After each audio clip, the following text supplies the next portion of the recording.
When Clara Hayes collapsed at her desk, clutching a positive pregnancy test she'd tried to hide, she didn't know the billionaire CEO standing over her hospital bed would change everything, or that telling him the truth 6 months later would either destroy her or save them both. This is a story about a woman who worked herself half to death for love, a single father who'd locked his heart away in grief, and the moment one secret confession turned their carefully controlled worlds completely upside down. Stay with me until the end, hit that like button, and drop a comment telling me what city you're watching from. I want to see how far this story travels. The fluorescent lights in the 14th floor accounting department of Mercer Global Holdings buzzed with the kind of persistent hum that burrowed into your skull after 8 hours. Clara Hayes had stopped noticing it years ago. She'd stopped noticing a lot of things: the ache in her lower back, the way her vision blurred when she stood too quickly, the hollow gnawing in her stomach that coffee couldn't fill anymore. She was 30 years old and looked 40 on good days. Her fingers moved across the keyboard with mechanical precision, reconciling expense reports that represented more money in a single line item than she'd earned in 5 years. The numbers swam sometimes. She'd blink hard, refocus, keep going. Column C had to match column F, always. Mr. Peterson from senior management didn't accept errors, and Clara couldn't afford to give him reasons. She couldn't afford anything, really. Her phone buzzed against the desk. A text from Riverside Medical Center lit up the screen. Reminder: Emma Hayes, dialysis appointment 6 p.m. today. Please confirm. Clara's chest tightened. She glanced at the clock. 4:47 p.m.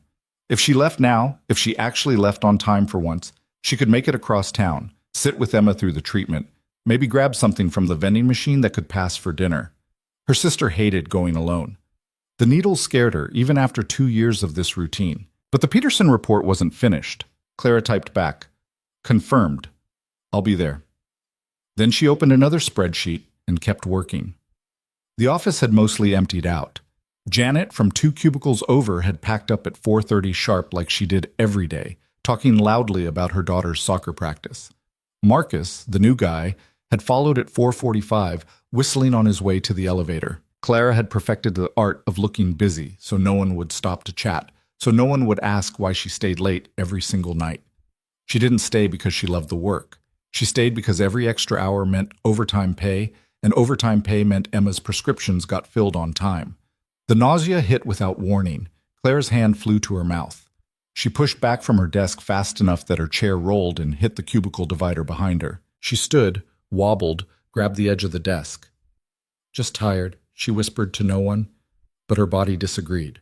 The room tilted sideways. The fluorescent lights above stretched into long white streaks. She heard her own breathing, too fast, too shallow, and somewhere very far away a phone was ringing and ringing and ringing. Clara's knees gave out. She didn't feel herself hit the floor. There was just the buzzing lights, then nothing. Marcus Chen had come back for his forgotten phone charger. He was halfway to his desk when he heard the sound.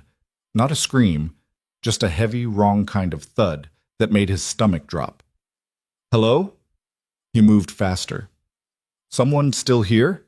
He found her crumpled between her desk and chair, one arm twisted underneath her body, her face pressed against the industrial carpet. Her purse had fallen and spilled across the floor. Wallet, keys, receipts, a small white stick with 2 pink lines. Marcus's eyes went wide. He grabbed his phone. "I need an ambulance at Mercer Global Holdings, 14th floor. Woman collapsed. She's breathing but unconscious. Just send someone now." He knelt beside Clara, carefully turned her onto her side like he'd learned in some long ago CPR class. Her pulse was there but thready. Her skin felt cold. "Come on," he muttered. "Come on, stay with me." He didn't touch the pregnancy test lying 3 feet away. But he saw it. He definitely saw it. News traveled fast in corporate buildings. By the time the paramedics arrived, building security had been notified. By the time Clara was loaded onto a stretcher, HR had been notified. And by the time the ambulance pulled away with lights flashing, someone had called the top floor. Damian Mercer received the news while reviewing acquisition documents in his corner office. His assistant, Jeffrey, knocked twice and entered without waiting. "Sir, there's been an incident." Damian didn't look up. "What kind of incident?" "Medical emergency. 14th floor, accounting department. Female employee collapsed. Paramedics just transported her to St. Catherine's. Has her family been contacted? We're working on it. There's a complication. That made Damien look up. Jeffrey was 60 years old and unflappable. Complications didn't rattle him.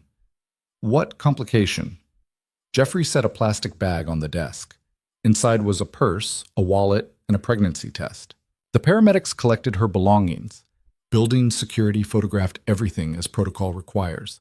The employee is Clara Hayes, age 30, been with the company for 4 years. Single. Listed emergency contact is a sister, Emma Hayes, currently a patient at Riverside Medical undergoing treatment for kidney failure. Damien stared at the bag, at the test visible through the clear plastic. Why are you telling me this? Because she collapsed on company time on company property, sir. And because she's listed as having no spouse, no partner, and her emergency contact is incapacitated. Someone needs to make decisions if she can't. HR wants authorization to... I'll go. Jeffrey blinked. Sir? To the hospital. I'll go. Damien was already standing, already reaching for his jacket. Which hospital? St. Catherine's, but sir, you don't need to personally clear my evening. Push tomorrow's 8 a.m. to 9:30. And Jeffrey? Damien paused at the door. This stays quiet. Her medical information doesn't leave this room. Of course, sir. Damien had built Mercer Global from the ground up after his father's death. He'd survived hostile takeovers, market crashes, and a personal tragedy that should have destroyed him. He knew how to control narratives, how to manage risk, how to protect what mattered. But as he rode the elevator down to the parking garage, he couldn't quite articulate why he felt responsible for a woman he'd never met. Maybe it was the pregnancy test. Maybe it was the fact that she'd listed a dying sister as her only emergency contact. Or maybe it was because he understood, better than most, what it meant to hold everything together alone until your body simply gave out. Clara woke up to beeping machines and the smell of antiseptic. Her first thought was Emma. Her second thought was work. She tried to sit up. A hand gently pressed her shoulder back down. Easy, you're at St. Catherine's. You collapsed. Clara's vision focused slowly. The man standing beside her hospital bed was tall, dark-haired, wearing a suit that probably cost more than her car. His eyes were gray and tired and looking at her with something that might have been concern. I don't... Her voice came out scratchy. Who are you? Damien Mercer.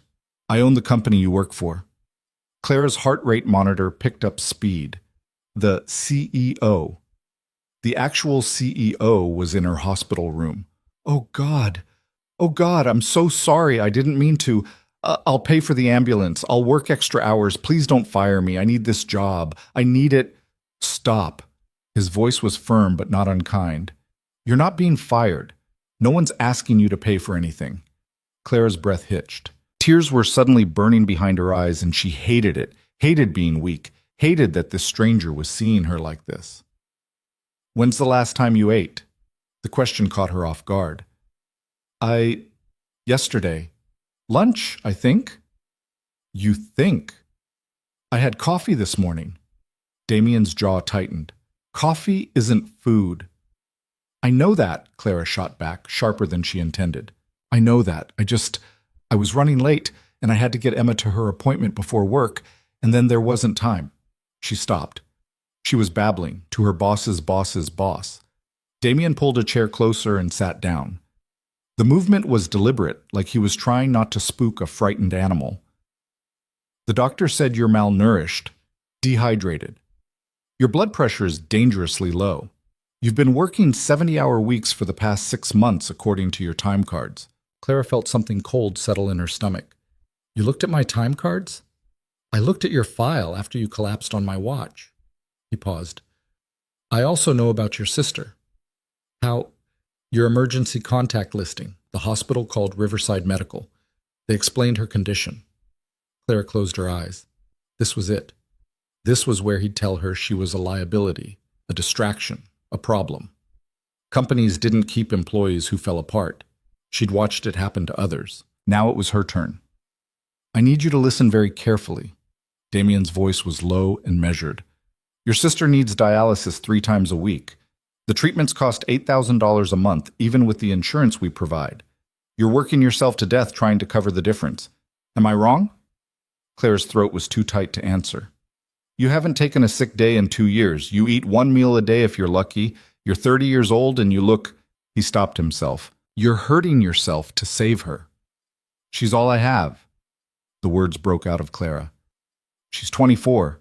She's supposed to get married and have kids and have a life. And instead she's stuck in that place 3 times a week with needles and machines because her kidneys don't work, and she didn't ask for any of this. So yes, I'm working 70 hours a week. I'll work 90 if I have to, because she didn't get a choice, but I do. The silence that followed felt enormous. Then Damien said quietly, What if you didn't have to choose? Clara opened her eyes. What? My executive assistant quit 3 weeks ago, took a position in London. I haven't filled the role yet. He leaned forward slightly. It pays 3 times what you make now. Full benefits. Medical coverage that would cover your sister's treatments completely. You'd work directly with me, which means long hours, high pressure, and almost no privacy. But you'd also have the resources to actually take care of your sister without killing yourself in the process. Clara stared at him. You're offering me a job. I'm offering you a way out. I work in accounting. I reconcile expense reports. I don't know anything about being an executive assistant. You know how to work harder than anyone else in that building. You know how to show up even when everything hurts. You know how to manage impossible situations with limited resources. Damien's gray eyes held hers. Those are the skills that matter. The rest I can teach you. It was too much, too good. Nothing in Clara's life worked out this easily. Why? She whispered. Why would you do this for me? Damien was quiet for a long moment. Then he stood and walked to the window, his back to her. 3 years ago, my wife died giving birth to our son. The delivery went wrong. They saved him and lost her. His voice was flat, reciting facts. I had the best doctors money could buy. State-of-the-art hospital, every advantage, and I still couldn't protect her. I couldn't save her. Clara's chest ached. So when I see someone trying to save the person they love, trying so hard they're literally working themselves to death. He turned back to face her. I don't know. Maybe I'm trying to make something right. Maybe I just know what it costs to lose someone when you feel like you should have done more. Clara wanted to say something meaningful, something that matched the weight of what he'd just shared. Instead, she asked, What about the pregnancy test? Damien's expression didn't change. What about it? It was in my purse. Someone must have seen it when I collapsed. They did. It's why I'm here instead of HR. He crossed his arms. Whatever your situation is, that's your business. But if you take this job, you need to understand what you're walking into. I have a 4-year-old son who sometimes has to come to the office when childcare falls through. I leave at 5:30 sharp every Thursday for his speech therapy appointments. I don't do business dinners that run past 7 p.m. because that's his bedtime. My life is complicated. If you're about to have a child of your own, your life is about to get complicated too. I need to know if you can handle both. Clara's mind was racing. He wasn't asking if she was pregnant. He wasn't demanding explanations. He was asking if she could do the job. The father... She had to force the words out. He's not in the picture. It's just me. Then you'll understand exactly what you're signing up for. Clara looked down at her hands. They were shaking. When had they started shaking? I don't deserve this. Probably not, Damien said bluntly. Most people don't deserve the good things that happen to them. They just decide whether to take them or not. The hospital room felt very small suddenly. Clara could hear her own heartbeat in her ears. She thought about Emma sitting alone in that dialysis chair. She thought about the pregnancy test in her bathroom at home, the one she'd taken 3 times to be sure. She thought about the man who'd promised he loved her and then stopped answering his phone the day she told him. She thought about being 30 years old and tired down to her bones. When would I start? She heard herself ask. Monday, if you're medically cleared. And if I'm not? Then whenever you are. Damien moved toward the door, then paused. Clara, can I call you Clara? She nodded. This isn't charity. I need someone capable. Someone who won't quit when things get hard. If you take this job and you can't handle it, I'll fire you. This is a professional opportunity, not a handout.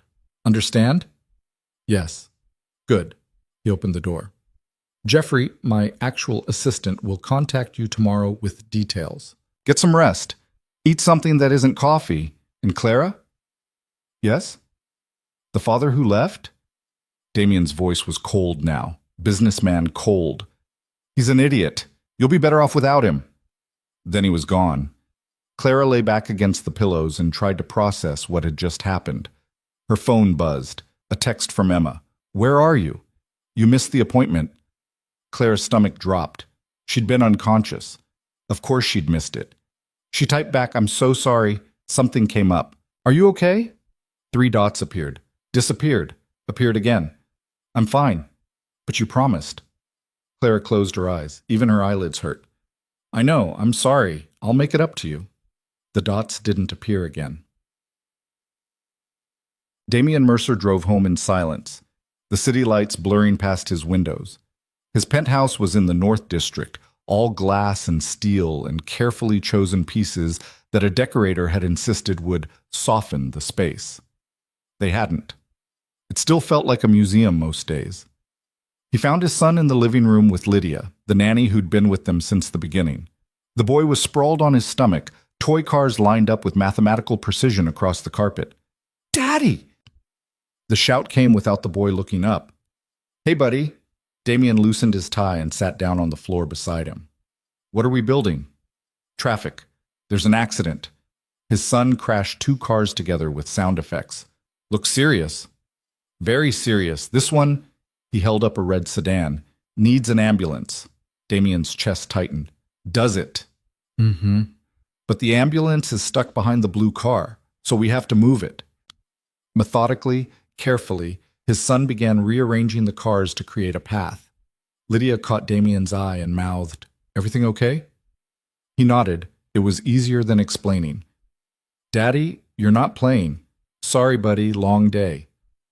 Mommy had long days. His son said it matter-of-factly, the way he said everything. No emotion, just information. Lydia said, That's right, Mommy worked very hard. But then she went away. Damien's throat closed. They'd had this conversation before. They'd have it 1,000 more times, probably.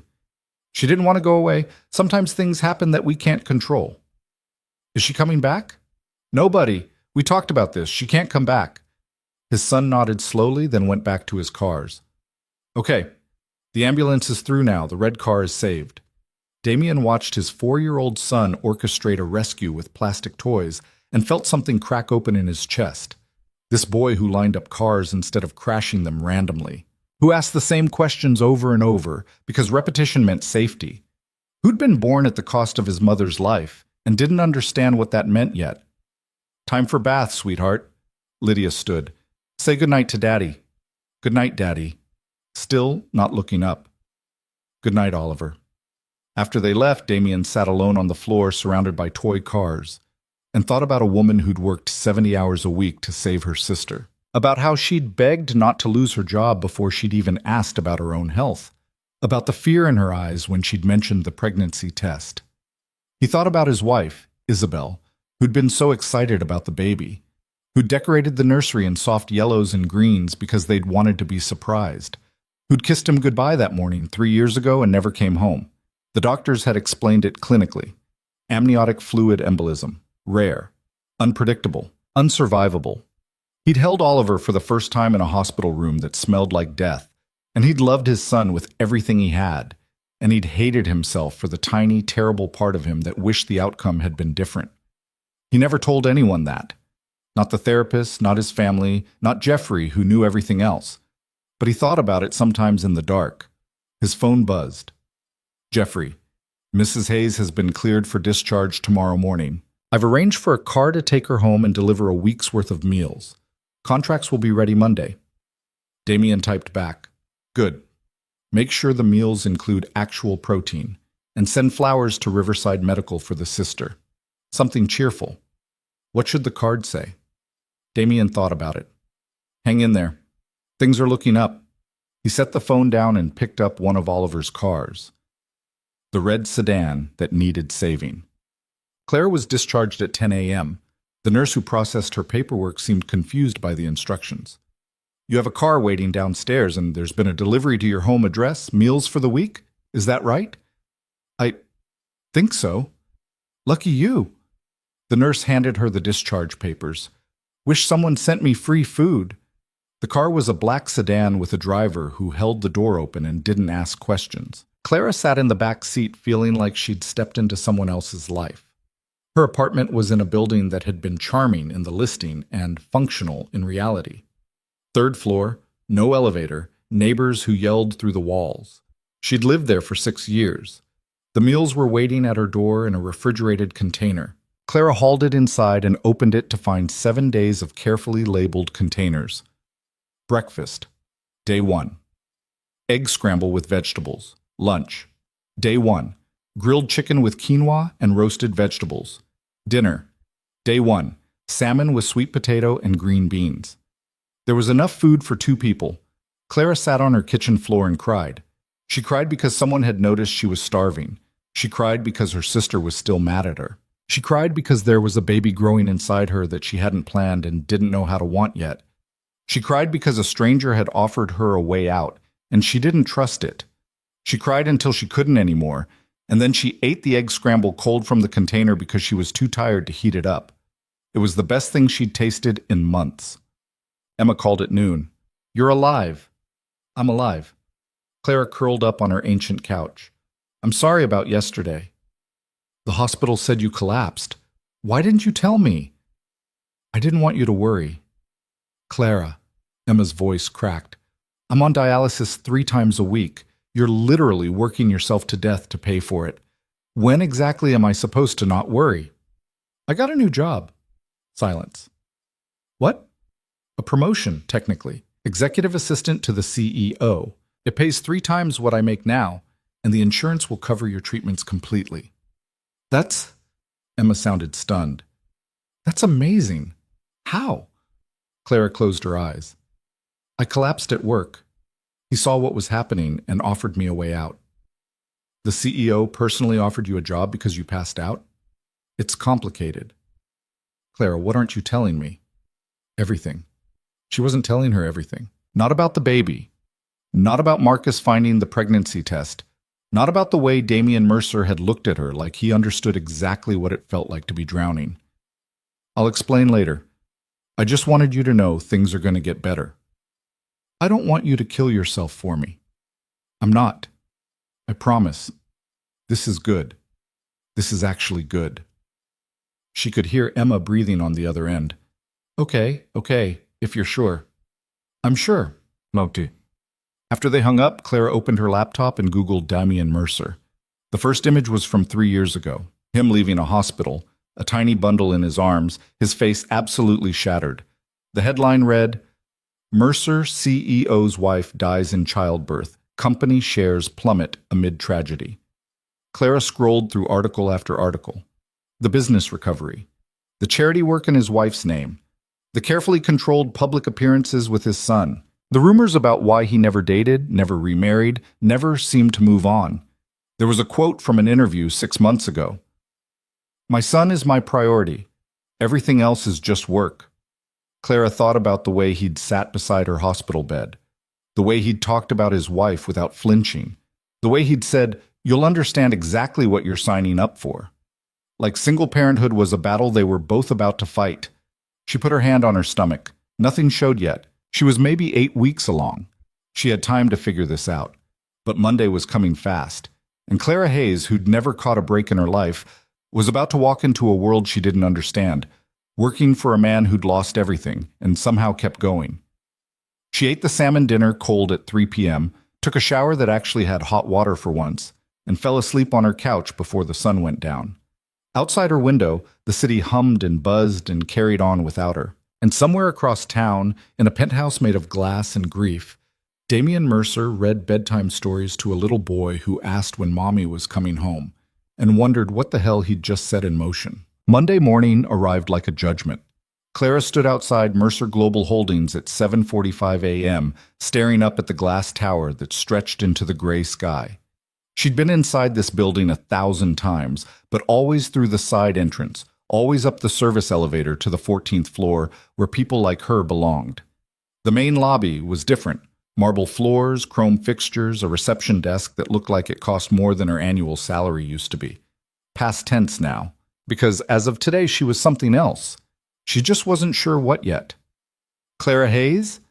A woman in her 50s approached, extending a hand. I'm Margaret, Mr. Mercer's senior administrative coordinator. You must be the new EA. Clara shook her hand, hoping her palm wasn't sweating. That's me. Jeffrey asked me to meet you. He's upstairs handling a crisis with Tokyo. Time zones are a nightmare this week. Come on, I'll show you up. They rode the elevator to the 32nd floor. Clara watched the numbers climb and tried to remember how to breathe normally. Nervous? Margaret asked. Terrified. Good. Means you're smart. Margaret smiled. Listen, I've worked here 15 years. I've seen 3 EAs come and go in that time. The job will eat you alive if you let it. Mr. Mercer doesn't mean to be difficult, but his standards are... She paused, searching for the word. Exacting. What happened to the last one? Catherine? Brilliant woman. Moved to London for a VP position at another firm. She lasted 2 years, which is actually impressive. Margaret lowered her voice as the elevator doors opened. The one before her made it 6 months before she had a nervous breakdown in the copy room. Clara's stomach lurched. That's encouraging. I'm not trying to scare you. I'm trying to prepare you. Margaret led her down a hallway lined with contemporary art that Clara didn't recognize. Mr. Mercer is fair. He's generous with people who prove themselves, but he will push you harder than anyone ever has. If you can handle it, this job will change your life. If you can't, she shrugged, well, at least you'll have a good reference. They stopped at a set of double doors. Through the glass, Claire could see an enormous office, floor-to-ceiling windows overlooking the city. And there, standing behind a desk the size of her kitchen, was Damien Mercer. He was on the phone, his back to them, one hand pressed against the glass as he looked out at the skyline. Even from here, Clara could see the tension in his shoulders. That's your desk? Margaret pointed to a sleek workstation positioned just outside his office. You'll be his first point of contact for everything. Calls, meetings, correspondence, travel arrangements, crisis management, and there's always a crisis. Your computer login is active. Jeffrey left you a training manual that's roughly the size of a dictionary. Questions? Clara had about 1 million questions. Where's the bathroom? Margaret laughed. Down the hall, 3rd door on the left. You'll spend a lot of time there. It's the only place you can hide. Coffee station is in the break room, but honestly, get a good travel mug and make it at home. You won't have time to wait in line with the associates. She checked her watch. I need to run. But Clara? You wouldn't be here if he didn't think you could do this. Mr. Mercer doesn't make impulsive decisions. Whatever he saw in you, trust it. Then she was gone, and Clara was alone with her new desk and her new computer and the terrifying awareness that Damien Mercer was 15 feet away behind glass walls. She sat down. The chair was ergonomic and expensive and adjusted to her height perfectly. Someone had left a welcome packet, a company laptop, and a name placard that read Clara Hayes, executive assistant to the CEO. Clara touched the placard like it might disappear. The phone on her desk rang. She stared at it. It kept ringing. She picked up. Hello? Is this Clara? A crisp British accent. Yes? Jeffrey Mills, welcome aboard. Terribly sorry I couldn't meet you personally, dealing with a shipping delay in Singapore. Mr. Mercer's morning briefing file should be on your desktop in a folder marked Daily Brief. He'll want it printed, bound, and on his desk by 8:15. Today's schedule is synchronized to your calendar. His first meeting is at 9 with the acquisitions team. He takes his coffee black, no sugar, and he'll want a fresh cup before the meeting. The Keurig in his office is temperamental. If it makes a grinding noise, call facilities immediately. Questions? Clara's head was spinning. Where do I find the printer? Behind you, left corner. Binding machine is underneath. You've got 18 minutes. Good luck. The line went dead. Clara spun around, found the printer, opened her desktop, and started clicking.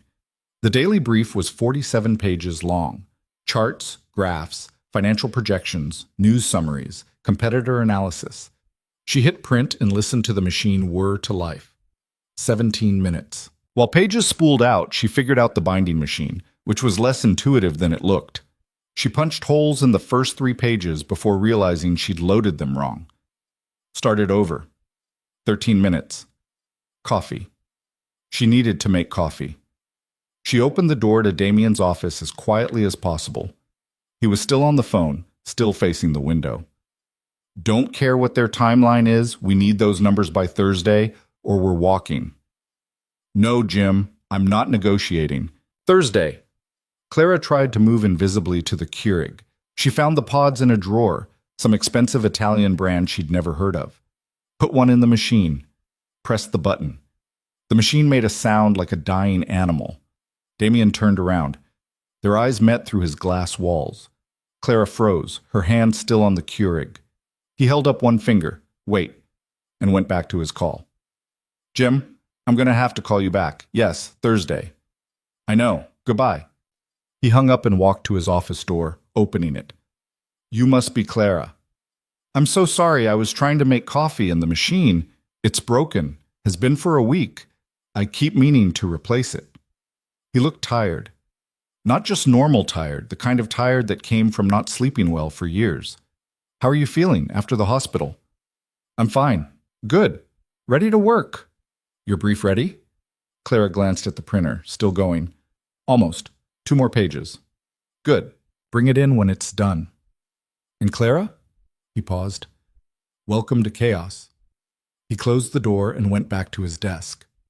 Clara finished the binding with shaking hands, delivered the brief at 8:14, and spent the next hour trying to figure out how to transfer calls, schedule conference rooms, and read Damien's handwriting on the margin notes he'd made. At 8:55, Jeffrey called again. Mr. Mercer's 9 o'clock is waiting in conference room A. He'll need the Jackson acquisition files. Should be in the cabinet behind your desk, red folder. Also, his son's school just called. Apparently Oliver is refusing to participate in music class, and they want to schedule a parent meeting. Clara blinked. What should I do? Log it in the family calendar, separate from his business calendar, very important, and call the school back to find a time that works with his Thursday speech therapy slot. He won't move that appointment for anything, so build around it. Okay, I can do that. Of course you can. Oh, and the Tokyo crisis is resolved, so I'll be in this afternoon to properly train you. Try not to burn the building down before then. Clara found the red folder, delivered it to conference room A, where 6 serious-looking executives were already seated, and returned to her desk to call Oliver's school. Riverside Montessori, how may I help you? Hi, this is Clara Hayes calling on behalf of Damien Mercer. I understand there was an incident this morning? Oh, yes. The woman's voice shifted to that careful tone people used when discussing difficult children. Oliver had another episode during music class. He doesn't like the instruments when they're too loud. We've discussed accommodations before, but Mrs. Patterson feels it's time for a more comprehensive conversation about his sensory needs. Clara wrote sensory needs in her notes. What times work for you? We have an opening Thursday at 4. Mr. Mercer has a standing appointment at 4 on Thursdays. What about Friday? Friday is our staff development day. Monday or Tuesday of next week. Clara checked the calendar. Monday was packed. Tuesday had a window. Tuesday at 3:30? That works. Should we expect Mrs. Mercer as well? Clara's pen stopped. Mrs. Mercer passed away. A terrible silence. Oh my goodness, I'm so sorry. Our records must be outdated. I'll update them immediately. It's fine, Claire said, even though it wasn't fine at all. Tuesday at 3:30. I'll confirm with Mr. Mercer. She hung up and put her head in her hands. 1 hour into her new job, and she was already fielding questions about a dead woman. Coffee? Clara looked up. Damien was standing at her desk holding 2 paper cups from the cafe downstairs. The Keurig situation is untenable, he said. I sent someone to buy a new one, but it won't arrive until tomorrow. In the meantime, he set 1 cup in front of her. You look like you need it. Thank you. Clara wrapped her hands around the cup. Your son's school called. They want a meeting Tuesday at 3:30. Something about music class and sensory needs? Damien's expression didn't change, but something shifted in his eyes. Did they ask about my wife? They asked if Mrs. Mercer would be attending. I told them she passed away. How'd they take it? Like they felt terrible for asking. They always do. Damien leaned against her desk. Oliver has some sensory processing challenges. Loud noises, certain textures, Unexpected changes, they're hard for him. The school is good about it, mostly, but they like to check in regularly to make sure we're all on the same page. Do you want me at the meeting? To take notes, or... No, this one I handle alone. He straightened. But I appreciate you asking. How's your morning been otherwise? Chaotic. Jeffrey called twice, the printer jammed once. I may have hung up on someone from the Singapore office by accident. They'll call back if it's important. Damien sipped his coffee. The first week is drinking from a fire hose. You'll adjust. And if I don't? Then I wasted a perfectly good recruitment opportunity and we're both screwed. He said it without smiling, but Clara thought she detected the ghost of humor. My 9:30 is in 5 minutes. After that, I'm blocked until 11 for the coastal merger review. Don't interrupt me unless the building is literally on fire. What if it's metaphorically on fire? Then use your judgment. That's why you're here. He walked back into his office and closed the door. Clara sat at her desk, drinking expensive coffee and wondering what the hell she'd gotten herself into. At 11:03, a woman in her 40s stormed past Clara's desk and barged into Damien's office without knocking. We need to talk about the Peterson account. Damien looked up from his computer. Hello, Diane. I'm well, thanks for asking. Don't be cute. Peterson's threatening to pull their contract because of the audit findings. That's $18 million in annual revenue. I'm aware. Then you're aware we need to offer them concessions. No. Diane's face flushed. Damien, be reasonable. The audit found legitimate discrepancies. If we offer concessions, we're essentially admitting fault and opening ourselves to liability. Peterson can either accept our remediation plan or find another firm. He closed his laptop. We're not negotiating with clients who question our integrity. This is about pride. This is about standards. Damien stood. If we compromise here, every client with a complaint will expect the same treatment. The answer is no. Diane turned and stalked out, nearly colliding with Clara. Your boss is impossible, she snapped. So I'm learning, Clara said. After she left, Clara knocked softly on Damien's door. Should I be worried about that? Diane's been trying to override my decisions for 3 years. She'll file a complaint with the board will side with me, and she'll be irritated until the next crisis. He rubbed his eyes. Don't let her bully you. She tries. Noted. The rest of the morning blurred. Phone calls, emails, a catered lunch that Clara ate at her desk while proofreading a contract. At 2 p.m., Jeffrey finally arrived in person, a trim British man with wire-rimmed glasses and an air of unflappable competence. Right, he said, pulling up a chair. Let's properly train you before something explodes. They spent 3 hours going through systems, protocols, contact lists, and emergency procedures. Jeffrey had been Damien's assistant for 7 years before being promoted to senior operations, and he knew everything. The most important thing to understand, Jeffrey said, is that Mr. Mercer operates in 2 worlds, professional and personal. The professional world is what you see here, meetings, deals, decisions. The personal world is Oliver. Those worlds don't overlap often, but when they do, Oliver always comes first. Always. A client could be offering us $1 billion deal, and if Oliver's school calls with an emergency, Mr. Mercer walks out mid-meeting, non-negotiable. Clara thought about the way Damien had talked about his son. He really loves him. Oliver is everything to him. It's beautiful and also slightly terrifying to watch. Jeffrey pulled up a shared calendar. This is the family calendar. Red blocks are Oliver's schedule. School, therapy, activities. You'll notice Mr. Mercer has blocked time every morning from 6 to 8 a.m. and every evening from 5:30 to 8 p.m. That's Oliver time. No calls, no meetings, no exceptions unless the world is literally ending. What about when Oliver's at school? Then Mr. Mercer works like a machine. He packs more into 8 hours than most executives manage in 12. It's why he needs an EA who can keep up. Clara looked at the color-coded chaos of Damien's calendar. Did the last assistant manage? Catherine was exceptional, but she also didn't have children of her own, didn't have family obligations that competed with the job. Jeffrey looked at Clara carefully. Mr. Mercer mentioned your sister's situation, that you're supporting her medical care. He told you? He tells me everything. It's my job to know. Jeffrey's expression softened. What he's offering you is extraordinary. The salary, the benefits, the opportunity. But it comes with a cost. This job will consume your life if you let it. You'll need to set boundaries or you'll end up like... He stopped. Like the EA who had a breakdown in the copy room. Margaret told you about Rachel. Jeffrey sighed. Rachel was brilliant, but she couldn't say no. She worked through illness, through her father's funeral, through her own wedding anniversary. Mr. Mercer didn't ask her to. She just thought that's what the job required. When she finally broke, Mr. Mercer felt terrible. He paid for her therapy, wrote her a glowing reference, personally called in favors to get her a less demanding position elsewhere, but he couldn't undo the damage. Clara felt cold. Why are you telling me this? Because you have a sister who needs you, and in a few months, you'll have a child who needs you too. Jeffrey met her eyes. Mr. Mercer knows about the pregnancy test. He didn't tell me details, but I'm not an idiot.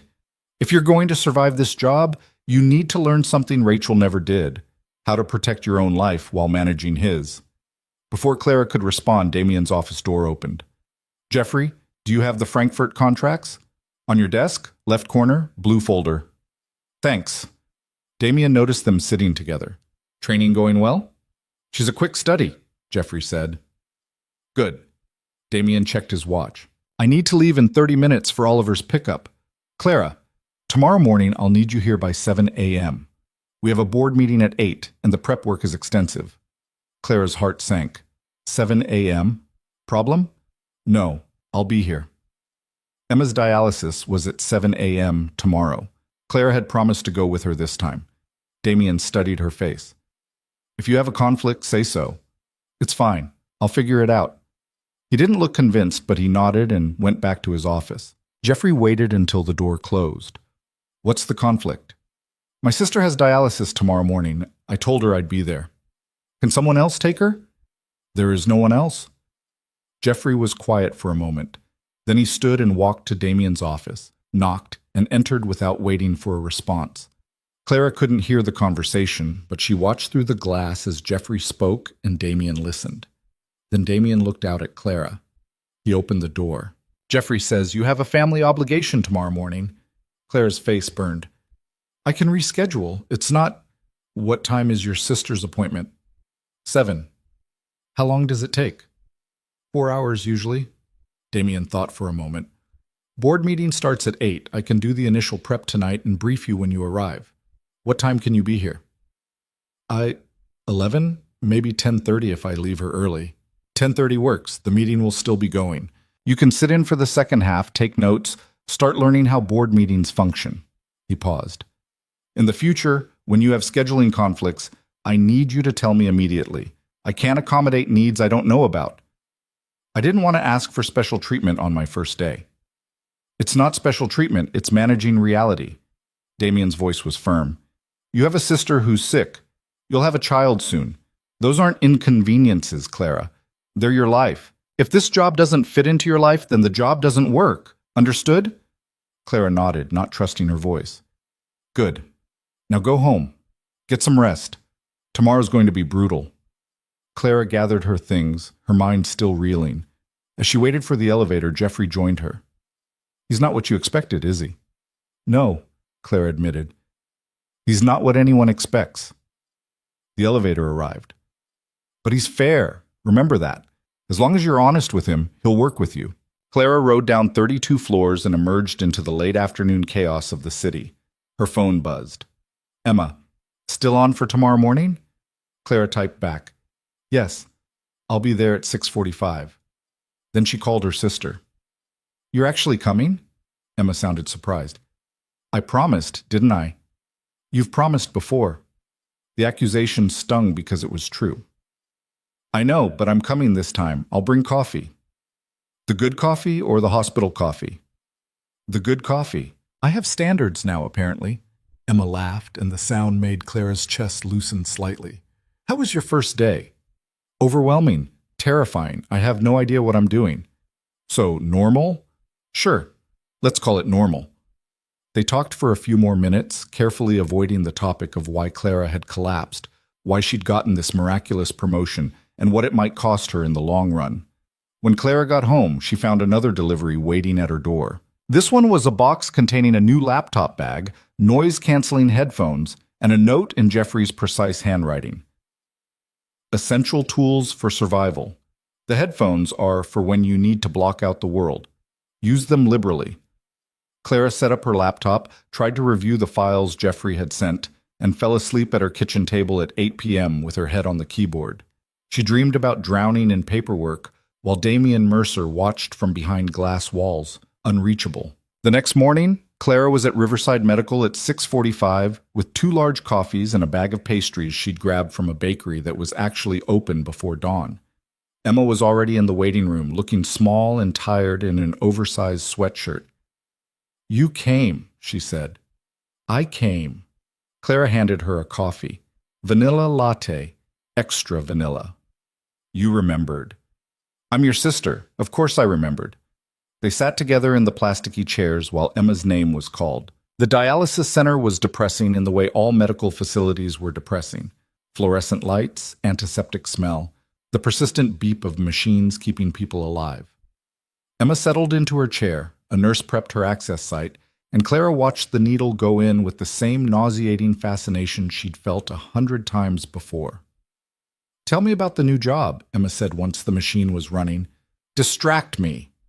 So Clara talked about the office, the chaos, the broken coffee machine, about Jeffrey and Margaret, and the terrifying realization that she was completely out of her depth. "And your boss?" Emma asked. "What's he like?" Clara thought about Damian standing in her hospital room, about the way he'd talked about his wife without flinching, about how he'd rearranged his morning to accommodate her sister's dialysis without making Clara feel like a burden. "Complicated," Clara said finally. "Hot?" Emma. "What? I'm stuck in a chair for 4 hours. Let me live vicariously." Clara rolled her eyes. "He's attractive, yes. He's also a widowed single father with a 4-year-old son and roughly zero interest in anything other than work and parenting. So you've thought about it." "I've thought about how to not get fired. That's what I've thought about." Emma grinned.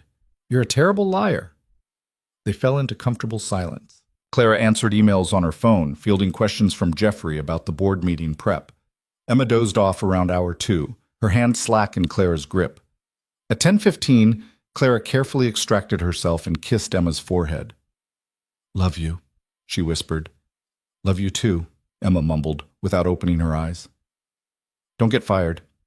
Clara made it to the office by 10:35, slightly breathless from speed walking 3 blocks from the parking garage.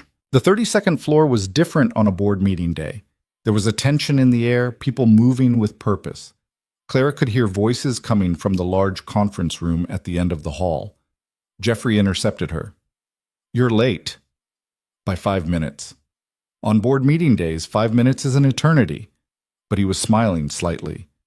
"Mr. Mercer briefed the strategic priorities without you. They're moving into financial review now. Grab a notebook and sit in the back. Don't speak unless spoken to. Your job is to observe and learn." Clara slipped into the conference room as quietly as possible. Damian was at the head of a massive table, surrounded by 12 board members, mostly older men, a few women, all of them looking like they could buy and sell small countries. "Third quarter projections are solid," Damian was saying. "We're tracking 8% growth year over year, and the coastal acquisition positions us for expansion into Asian markets." "What about the Peterson situation?" a silver-haired man asked. "Peterson is resolved. They've accepted our remediation timeline." Diane suggested we should have offered concessions. Diane's suggestion was noted and rejected. Damian's voice didn't change, but Clara felt the temperature in the room drop. "We don't compromise our integrity to retain clients. If the board disagrees with that philosophy, we should discuss it now." No one spoke. "Good. Moving on." Clara scribbled notes trying to keep up with the discussion. Market analysis, competitive positioning, risk assessment. It was like learning a new language. At 11:47, Damian's phone buzzed. He glanced at it, and his entire demeanor shifted. "I need to take this. 5-minute recess." He stepped out of the room. Through the glass walls, Clara watched him answer, his expression immediately concerned. "What happened?" His voice carried slightly. "Okay, no, I'm coming now. Tell her I'm on my way." He hung up and stuck his head back into the conference room. "Family emergency. Jeffrey will finish the meeting." Then to Jeffrey, Oliver's school. They said he's having a meltdown. Go, Jeffrey said immediately. Damien was already moving. He grabbed his jacket, his keys, and headed for the elevator without looking back. The board members exchanged glances. One woman near the end of the table said quietly, "His son? Sensory overload, most likely," another replied. "Poor kid." Jeffrey smoothly took control of the meeting. "Right. Let's continue with the operational review." Clara barely heard the rest.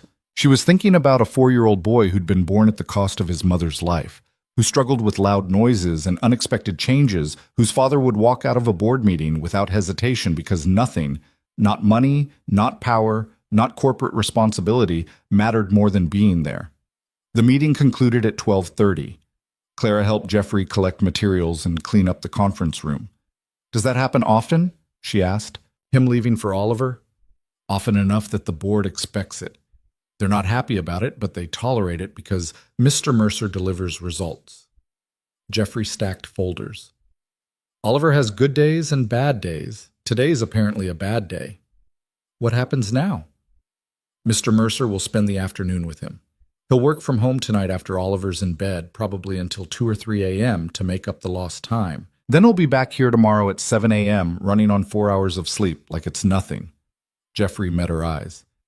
"This is what I meant about two worlds. They don't balance, they collide." Clara's phone buzzed. A text from an unknown number. "This is Damien, taking rest of day for Oliver. Forward anything urgent to my personal line. Everything else can wait until tomorrow." She stared at the message. He'd given her his personal number. She saved the contact and typed back, "Understood. Hope Oliver's okay." 3 dots appeared, then, "He will be. Thank you for asking." Clara worked through lunch, processing the backlog of emails and scheduling requests that had piled up during the board meeting. At 3 p.m., her own phone rang. An unfamiliar number. "Hello? Is this Clara Hayes?" A woman's voice, professional but warm. "Yes? This is Dr. Reeves from Riverside Women's Health. We have you scheduled for a prenatal appointment next week, but I noticed you haven't completed your intake paperwork. Do you have a few minutes to go over some questions?"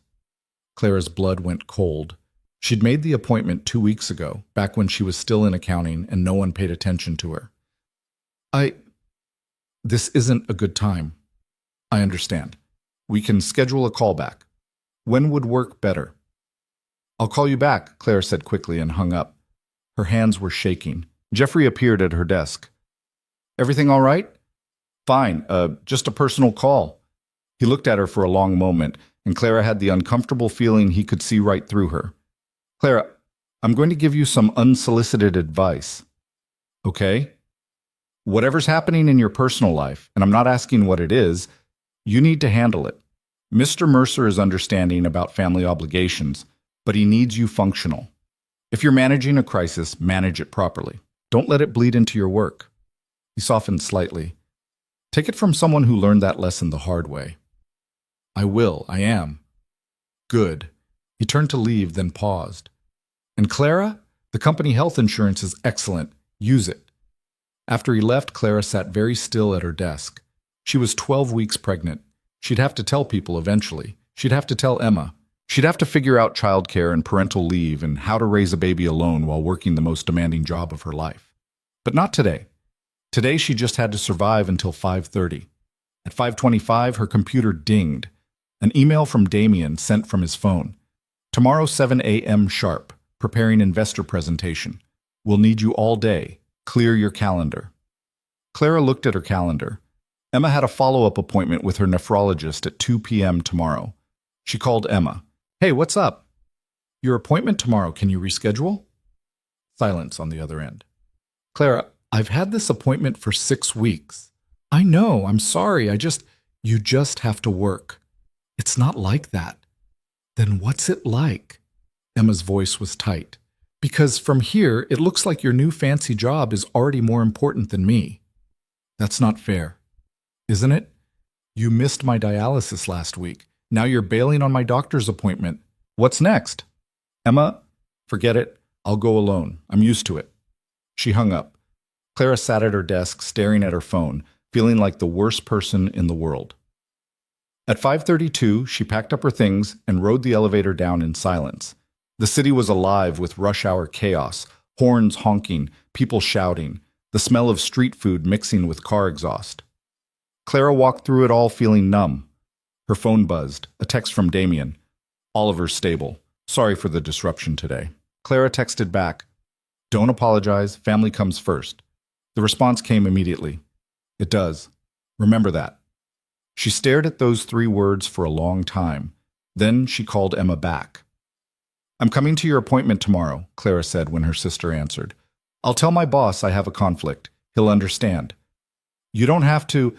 "Yes, I do. You're right. I've been putting work first, and that's not okay. You're my family, Em. You'll always be my family." Emma was quiet for a moment. "What if he fires you?" "Then I'll figure something else out, but I'm not missing your appointment." "Okay," Emma said softly. "Okay. Thank you." After they hung up, Clara drafted an email to Damien. "I have a family medical appointment tomorrow at 2 p.m. I'll be there in the morning, but I'll need to leave by 1:30. I apologize for the short notice." She stared at the draft for 5 full minutes before hitting send. The response came 20 minutes later. "Understood. We'll work around it. See you at 7. Clara went home, heated up one of the prepared meals, and sat alone in her apartment trying to figure out how to juggle a life that suddenly felt too big for one person. At 9 p.m., she pulled out her laptop and started researching parental leave policies, childcare costs, and single-parent support groups. At 11 p.m., she gave up and went to bed. And somewhere across the city, in a penthouse filled with toy cars and nightlights, Damien Mercer sat on the floor beside his son's bed, watching Oliver sleep and wondering how long he could keep all the pieces of his own life from falling apart. The weeks that followed developed a rhythm that Clara didn't quite trust. She'd arrive at 7, sometimes earlier, and find Damien already at his desk with coffee going cold and spreadsheets glowing on 3 different monitors. They'd work in tandem, her fielding the endless stream of demands from the outside world, him making decisions that moved millions of dollars with a few keystrokes and a signature. She learned his patterns, how he rubbed his left temple when a migraine was starting, how his tone shifted from businesslike to genuinely angry, a subtle thing most people missed. But Clara noticed everything now, how he never ate lunch unless she physically put food in front of him, and even then it was 50-50. She learned about Oliver, too, in fragments. The boy appeared in the office twice when childcare fell through, quietly setting up elaborate car tracks in the corner of Damien's office while his father took calls. Oliver didn't speak much. He'd look at Clara with serious dark eyes that were identical to his father's and then go back to his cars, lining them up by color, by size, by some organizational system only he understood. "He's particular," Damien said once, watching his son arrange vehicles in a perfect grid. "The therapist says it's how he processes the world. Everything has to have order." "Sounds like someone else I know," Clara replied without thinking. Damien had almost smiled. Almost. By mid-November, Clara felt like she'd been doing this job for years instead of weeks. Her body had adjusted to the pace, mostly. The nausea had subsided, replaced by a bone-deep exhaustion that coffee couldn't touch. She'd started wearing looser shirts. Nobody had noticed yet, or if they had, they were polite enough not to mention it. Emma's nephrologist had delivered cautiously optimistic news. The dialysis was working. Her numbers were stable. They were adding her to the transplant list, though the wait could be years. "Years I've got now," Emma had said, squeezing Clara's hand in the doctor's office. "Because of you. Because of this job." Clara had smiled and nodded and tried not to think about what she'd sacrificed to get here. On a Wednesday that felt like any other Wednesday, Jeffrey appeared at Clara's desk with an expression she'd learned to dread. "Mr. Mercer needs to see you. Conference room, not his office." What did I do? Nothing catastrophic. Just go. Clara found Damien standing at the windows of the small conference room, his back to her. The city sprawled below, gray and cold under November clouds.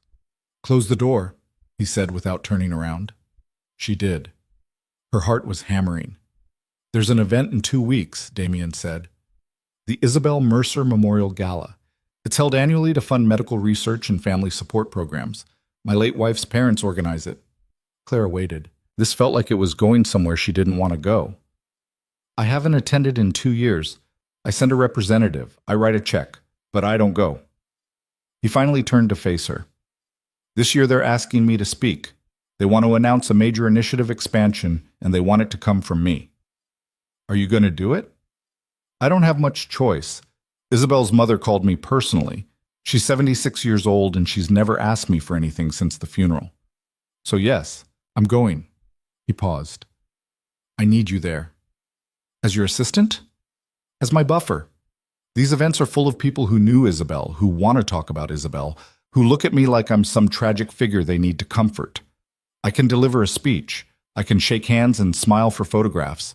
But I need someone there who understands that this is work, not therapy. Someone who can pull me out of conversations before they get too personal. Clara understood what he wasn't saying. He needed someone who wouldn't expect him to grieve publicly, who wouldn't push him to process emotions he'd locked away. Okay, she said. I'll be there. It's black tie. The company will cover the cost of appropriate attire. Jeffrey has a list of approved boutiques. You have approved boutiques for employee formal wear? We have protocols for everything, Clara. You should know that by now. She did know. In the past 6 weeks, she'd learned there were protocols for office temperature disputes, protocols for client gift giving, protocols for how to address board members versus investors versus international partners. Mercer Global ran on systems and structure, and Damien was the architect of all of it. What about Oliver? Clara asked. Something flickered across Damien's face. He'll stay home with Lydia. These events run late, and he doesn't do well with crowds. Does he ask about his mother at events like this? He doesn't remember her. He was 3 days old when she died. Damien's voice was carefully neutral. Sometimes I think that's easier. Sometimes I think it's worse. Clara didn't know what to say to that, so she said nothing. The gala is November 22nd, Damien continued. Saturday evening. Car will pick you up at 6. I'll be ready. She turned to leave, but his voice stopped her. Clara. Yes? Thank you for not making this harder than it has to be. She looked back at him, standing alone in that conference room, backlit by gray sky and looking more tired than any 32-year-old should look. You're welcome, she said quietly. The next 2 weeks were brutal. In addition to regular work, Clara coordinated with the gala organizers, reviewed Damien's speech draft approximately 700 times, and fielded increasingly frantic calls from Isabel's mother, who wanted everything to be perfect in her daughter's memory. She was so full of light, Mrs. Richardson said during one particularly long conversation. Everyone loved her, and Damien, oh, he was so happy when they were expecting. I've never seen him like that before or since. Clara made sympathetic noises and took notes and tried very hard not to think about her own pregnancy, now 16 weeks along and starting to show enough that she'd had to buy new pants. She hadn't told anyone. Not Emma, not her doctor beyond that initial appointment she'd rescheduled twice. Not Damien.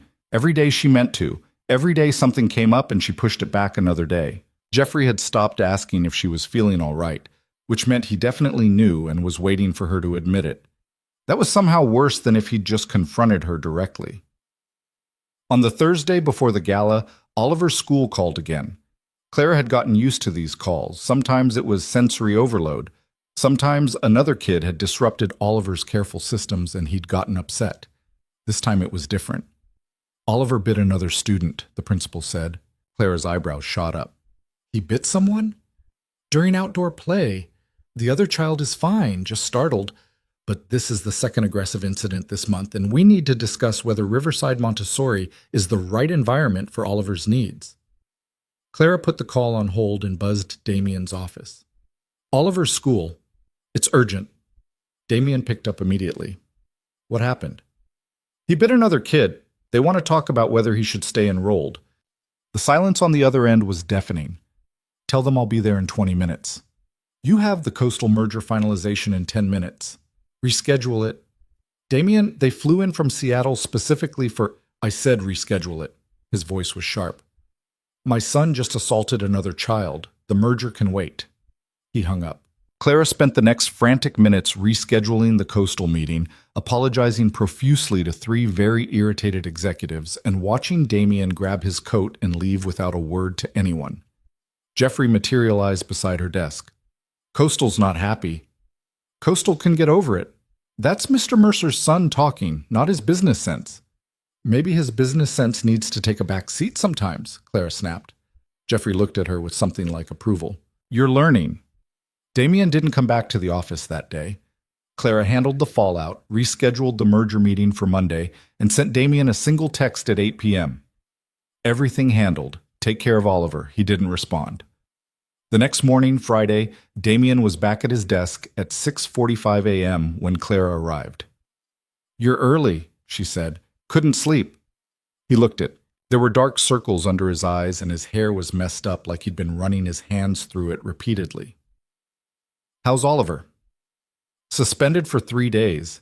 We're meeting with a behavioral specialist next week to discuss anger management strategies. Damien said it flatly, like he was reading a weather report. He's 4 years old and he needs anger management. That's where we are. Clara set a coffee on his desk. The good kind from the shop downstairs, not the office swill. He's processing trauma he can't articulate. Of course it's coming out sideways. You sound like his therapist. Your therapist sounds smart. Oliver's therapist. I don't have one. Maybe you should. Damien looked up at her. Are you psychoanalyzing me, Clara? I'm suggesting that a man who lost his wife 3 years ago and hasn't taken a single day off since might benefit from talking to someone professional. But what do I know? I just work here. She expected him to shut her down. Instead, he laughed. A short, surprised sound. You're getting bolder. You hired me to use my judgment. I'm using it. Fair enough. He opened his laptop. The gala's tomorrow. You pick up your dress? Clara had indeed picked up her dress from one of Jeffrey's approved boutiques, a simple black gown that had cost more than her first car and somehow managed to hide her growing belly while still looking elegant. Got it. What should I expect tomorrow night? A lot of wealthy people drinking expensive wine and congratulating themselves for caring about medical research. Isabel's parents giving speeches about their daughter. Me trying not to look like I'd rather be literally anywhere else. He pulled up a document. I finished the speech. Want to hear it? You're asking my opinion? You've been editing my emails for 6 weeks. Your instincts are good. He turned his monitor so she could read. The speech was brief, maybe 3 minutes. It acknowledged Isabel's legacy, thanked the donors, and announced the expansion of the Family Support Initiative, a program that would provide financial assistance and resources to caregivers managing chronic illness, particularly single parents and people supporting sick family members. Clara read it twice. Her throat felt tight. It's good, she managed. You're crying. I'm not. She touched her face. She was. Sorry, hormones. The word was out before she could stop it. Damien went very still. Hormones.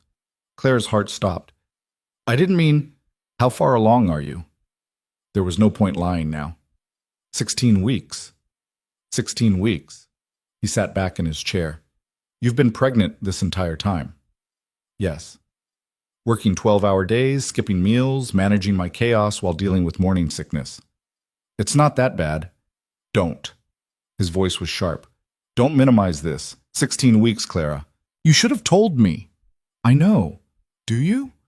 Because from where I'm sitting, you've been hiding a major medical condition while working a job that's already too demanding for someone without one.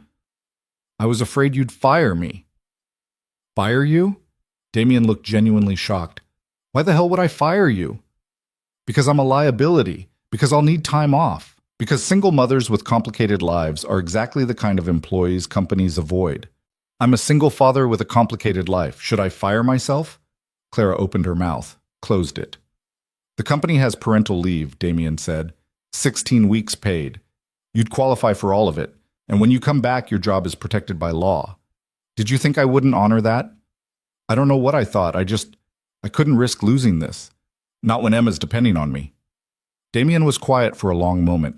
When he spoke again, his voice was softer. I understand why you were scared, but Clara, I need you to trust me. If something's affecting your health or your ability to work, I need to know. Not so I can punish you, but so I can help. He paused. When's your next doctor's appointment? I haven't scheduled one. You're 16 weeks pregnant and you haven't seen a doctor? I had one appointment at 12 weeks. Everything was fine. One appointment. He pulled out his phone. What's your OB's name? Doctor. Reeves at Riverside Women's Health, but he was already dialing. Yes, this is Damian Mercer calling on behalf of my employee, Clara Hayes. She needs a prenatal appointment scheduled as soon as possible. Today, if you have availability. A pause. Yes, I'll hold. Damian, you can't just... He held up a finger. Yes, I'm here. 3 o'clock this afternoon? Perfect. She'll be there. He gave Clara's information, then hung up. You have an appointment at 3. Don't argue. I was going to say thank you. Oh. He looked slightly embarrassed. You're welcome. They sat in awkward silence for a moment. For what it's worth, Damian said, you're not a liability. You're one of the best hires I've ever made. And when you go on leave, I'll probably fall apart, but I'll manage. That's what Jeffrey's for. Clara felt tears threatening again. These hormones are ridiculous. Isabel cried at commercials when she was pregnant, cried at the news, cried because I brought home the wrong kind of pickles. His expression softened with memory. It's normal. Let yourself feel it. It was the most personal thing he'd ever shared with her. Clara didn't know what to do with it, except nod. The rest of the day passed in a blur. At 3, Clara left for her appointment. Dr. Reeves was a kind woman in her 50s who didn't comment on the long gap between visits. Everything looks good, she said, moving the ultrasound wand across Clara's belly. Strong heartbeat, good growth. You're measuring right on track. Can you tell what it is? Want to know? Clara hesitated. Knowing made it real. But it was already real, wasn't it? Yes. You're having a girl. A girl. Clara stared at the grainy image on the screen. Her daughter, moving and growing and completely dependent on Clara not screwing this up. I'm not ready, she whispered. Nobody is, Dr. Reeves said gently. But you'll figure it out. You've gotten this far, haven't you? Clara drove back to the office in a daze. A daughter. She was having a daughter. When she got back, Damian was in a meeting. She sat at her desk and put her hand on her stomach, feeling the slight curve that would keep growing until she couldn't hide it anymore. Her phone buzzed. Emma. Dinner tonight? My treat. Haven't seen you in forever. Clara started to type an excuse, then stopped. She'd been putting Emma off for weeks, buried in work and secrets. Yes. 7 p.m. Your favorite place. At 6:30, Damian emerged from his meeting looking exhausted. How'd it go? He asked. Good. Healthy. Everything's on track. Good. He paused. Clara, about tomorrow night. If at any point you're uncomfortable or you need to leave, just say the word. Don't push yourself for my sake. I'll be fine. I'm serious. Pregnant women and 4-hour galas don't mix. You start feeling tired or sick, we leave. No argument. Okay. He nodded and went back to his office. Clara met Emma at their favorite Vietnamese place, a hole in the wall that made pho so good it should have been illegal. Emma was already there, looking healthier than she had in months. You look good, Clara said, sliding into the booth. I feel good. The new medication is helping. Emma studied her sister. You look tired. I'm always tired. No, like really tired. Are you sleeping? Not enough. Work is crazy. Work is always crazy. That's not new. Emma narrowed her eyes. What's going on with you? And don't say nothing, because I know you better than that. Clara took a breath. It was time. I'm pregnant. Emma's chopsticks clattered onto the table. What? 16 weeks. It's a girl. I found out today. 16? Clara, why didn't you tell me? Because I was scared. Because everything's been so chaotic, and I didn't know how to handle it, and I just kept putting it off. Emma reached across the table and grabbed Clara's hands. Are you okay? Is the baby okay? We're both fine. I saw the doctor today. Everything's healthy. And the father? Gone. Has been since I told him. What an asshole. Yeah. Emma squeezed her hands tighter. You know I'm here for you, right? Whatever you need. I know. I'm supposed to be taking care of you. Not the other way around. Clara, you don't have to do everything alone. You've been killing yourself to save me, and I'm grateful. I am. But you can't keep sacrificing yourself. Emma's voice cracked. I want you to have a life too. I want you to be happy. Clara felt the tears coming and didn't fight them this time. I don't know how to do this. I don't know how to be a mother. Nobody does until they are. But you've basically been my mother since we were kids. You know more than you think. They talked through dinner, making plans. Emma insisted on helping with the baby when she came. Clara insisted Emma focus on her own health. They argued and laughed, and by the end of the meal, Clara felt lighter than she had in months. Saturday arrived too quickly. The car picked Clara up at 6, as promised. She wore the black gown and heels that hurt, but looked good, and the makeup she'd applied with a shaking hand. She looked elegant and professional, and nothing like the terrified woman underneath. Damien was already in the car, wearing a tuxedo that probably cost more than Clara's monthly rent.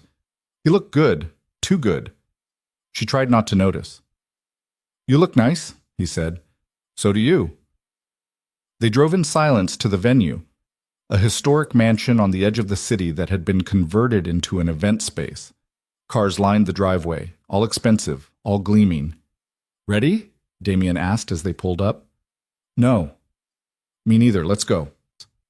The gala was exactly what Damien had described. Wealthy people in expensive clothes, drinking expensive wine, and talking about charity like it was a hobby. A massive portrait of Isabel Mercer hung near the entrance. She'd been beautiful, blonde and laughing, caught mid-motion in the photograph like she couldn't sit still long enough for a proper picture. Clara watched Damien see the portrait, watched something shudder behind his eyes. "I forgot they always display that one," he said quietly.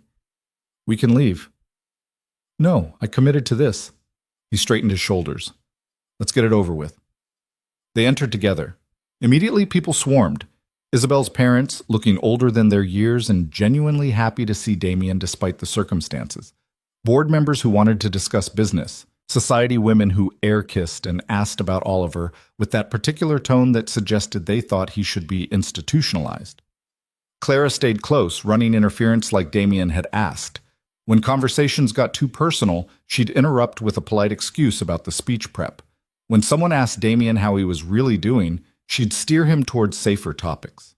2 hours in, Damien was called to the stage. The room quieted. All eyes turned to him. He stood at the podium, looking out at the crowd, and for a terrible moment Clara thought he might just walk off. But then he started speaking. "Thank you all for being here tonight to honor Isabel's memory and continue the work she cared about so deeply. My wife believed that healthcare was a right, not a privilege. She believed that no one should have to choose between saving a life and financial ruin. She believed that caregivers, the people who sacrifice everything to care for others, deserve support, not just admiration." His voice was steady, professional, but Clara could see his hands gripping the podium. 3 years ago, I lost Isabel, but I gained something too. My son, Oliver. And through him, I've learned what it means to be a caregiver. What it costs. The sleepless nights, the constant worry, the feeling that you're never doing enough no matter how hard you try. Clara's throat tightened. That's why tonight, I'm proud to announce a major expansion of the Isabel Mercer Family Support Initiative. We're tripling our funding for families managing chronic illness. We're creating resource centers in 12 cities to provide counseling, financial planning, and respite care. We're partnering with hospitals to ensure no caregiver has to navigate the system alone. Applause started. This initiative exists because of people like my assistant, Clara Hayes. Damien looked directly at her in the crowd. People who work themselves to exhaustion saving the people they love, who skip meals so their sister can afford medicine, who collapse at their desks because they've forgotten what it means to take care of themselves. Clara felt every eye in the room turn to her. Her face burned. "We see you. We're here for you. And in Isabel's name, we're going to make sure you're not alone anymore." The applause was thunderous. People stood. Damien left the stage and walked directly to Clara. "I didn't ask if I could use your story," he said quietly. "I'm sorry if that was—" "It was perfect," Clara interrupted. "It was exactly right." For a moment, they just looked at each other. Then Isabel's mother swept in, pulling Damien into a teary embrace, and the moment broke. The rest of the evening blurred. More conversations, more handshakes, more questions Clara deflected. By 10 p.m., she was exhausted, and her feet were killing her, and the baby was doing something that felt like gymnastics. "I need air," she told Damien. "Come on." He led her outside to a terrace overlooking the gardens. The night was cold and clear, stars visible despite the city lights. Clara leaned against the railing, breathing in the crisp air. "Thank you for tonight," Damien said. "I couldn't have done this without you." "Yes, you could have." "Maybe, but it would have been worse." They stood in comfortable silence. Then Clara said, "Can I ask you something?" "Always." "Do you still love her, Isabel?" Damien was quiet for so long Clara thought he wouldn't answer. Then, "I don't know. Is that terrible?" "No. I loved who we were together. I loved the future we were building, but that future died with her. And now when I try to remember her, all I can think about is the end, the hospital, the machines, the choice I didn't get to make." He gripped the railing. "Oliver asks about her sometimes. I tell him she loved him. I tell him she was brave and kind and wonderful. And I believe that. But I can't access the feeling anymore. It's like trying to remember a dream." "That sounds lonely." "It is." He looked at her. "But at least I'm not pretending otherwise." Clara understood what he meant, how exhausting it was to perform grief for other people's comfort, how much easier it was to just not. "I lied to you," she said suddenly. Damien raised an eyebrow. "About what?" "When I said the father wasn't in the picture." "That's true, but it's not the whole truth. The truth is I told him I was pregnant and he said he wasn't ready to be a father. Said it was my choice, but he couldn't be part of it. Then he blocked my number and moved to a different city." "Clara. And the worst part? I was almost relieved, because I didn't love him. I thought I might, eventually, but I didn't. And now I'm having his baby and raising her alone, and I'm terrified I'm going to screw her up the way I've screwed up everything else." "You haven't screwed up anything." "I collapsed at work from malnutrition. I've been hiding a pregnancy for 4 months. I work 70 hours a week, and my sister thinks I'm neglecting her, and I can't remember the last time I felt like I was doing anything right." Damien turned to face her fully. "You want to know what I see when I look at you? I see someone who's holding together a life that should have broken her by now. I see someone who shows up every single day even when it hurts. I see someone who's going to be an incredible mother because she already knows how to love someone more than herself." Claire's eyes filled with tears. "That's the hormones talking. That's the truth talking." His voice was firm. "You're allowed to be scared, Clara, but you're not alone. Not anymore." Something shifted between them then, something Clara felt but couldn't name. The air felt charged, like right before a storm. She should step back. This was her boss. This was inappropriate. This was... "Clara," Damien's voice was rough. "I need to tell you something." Her heart was hammering. "Okay. This job, working with you, it's been..." He stopped, searching for words. "When Isabel died, I locked everything down. Emotions, connections, anything that could hurt. I focused on Oliver and work because those were safe, manageable. But you..." He broke off. "You make me feel things I thought I was done feeling. Damien, I know this is complicated. I know you're pregnant with someone else's child and you work for me and the timing is catastrophically bad. But I need you to know that what I feel for you isn't pity or professional respect. It's..." "Stop," Clara said. "Please stop." He stopped. Claire's mind was racing. This was happening too fast. Everything was happening too fast. "I can't do this right now," she said. "I'm 16 weeks pregnant, and my life is chaos, and you're my boss, and you're grieving, and this is too much." "I know." "So why are you telling me?" "Because you deserve honesty, and because I'm tired of pretending I don't care about you." He took a breath. "But you're right. The timing is terrible. So I'm not asking for anything. I just needed you to know." Clara looked at him, really looked at him, at the grief and the hope and the fear all tangled together in his expression. "I need time," she said finally.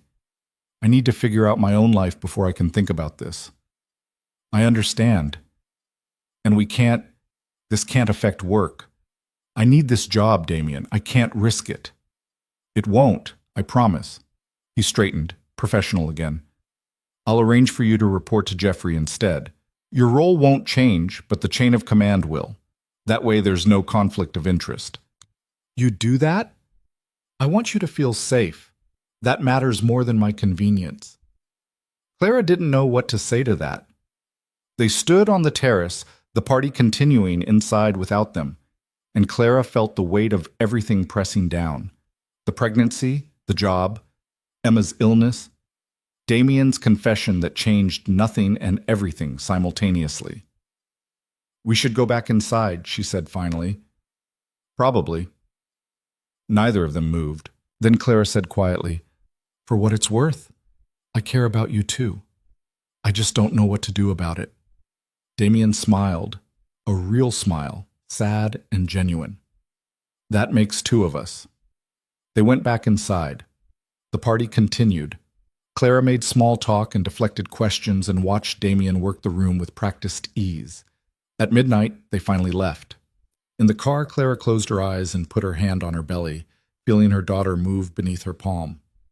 "You okay?" Damien asked. "I don't know. Ask me tomorrow." He didn't press. When they reached Clara's apartment, Damien walked her to the door despite her protests. "Thank you," she said, "for tonight, for everything. Get some sleep. Take tomorrow off. You've earned it." "What about you?" "I'll probably work. It's what I do." He hesitated. "Clara, what I said tonight, I know. We'll figure it out. Just not right now." "Not right now," he agreed. He waited until she was safely inside before leaving. Clara climbed the 3 flights to her apartment, took off the expensive dress, and sat on her bathroom floor crying for reasons she couldn't fully articulate. Her phone buzzed. A text from Damien. "You're going to be a great mother. Don't forget that." Clara held the phone against her chest and let herself believe it, just for a moment. Outside, the city slept and dreamed, and somewhere in a penthouse across town, Damien Mercer sat in the dark beside his sleeping son and wondered what the hell he'd just set in motion by telling the truth. Clara didn't take Sunday off. She told herself it was because there was too much to do, emails piling up, the quarterly reports that needed review. But the truth was simpler and more pathetic. She didn't know how to sit still with her thoughts anymore. She showed up at the office at 9, surprised to find Damien's door already open and the lights on inside. He looked up when she entered. "I told you to take the day off." "You're here." "I live here half the time. Doesn't count." He gestured to the chair across from his desk. "Sit. We need to talk." Clara's stomach dropped. This was it. He was going to take back everything he'd said, tell her it was a mistake, restore professional distance. "I spoke with Jeffrey this morning," Damien said. "Starting tomorrow, you'll report directly to him for operational matters. I'll still work with you on projects, but the administrative hierarchy changes. HR is processing the paperwork." "That fast?" "I don't do anything slowly. You know that by now." He leaned back in his chair. "I also want you to start transitioning some of your responsibilities. Not because you're doing anything wrong, but because in 4 months you're going to need to step back. I'd rather build redundancy now than scramble later." Clara felt something crack in her chest. "You're replacing me. I'm protecting you. And the baby. There's a difference." "Sounds the same from where I'm sitting." Damien's expression softened. "Clara, what I said last night, it wasn't a prelude to pushing you out. It was me being honest about something I should have kept to myself until we both had our lives sorted. But that doesn't change the fact that you're pregnant, and this job is brutal, and something has to give. I can handle it. I know you can. But should you have to?" He pulled out a folder. "I had Jeffrey put together some options.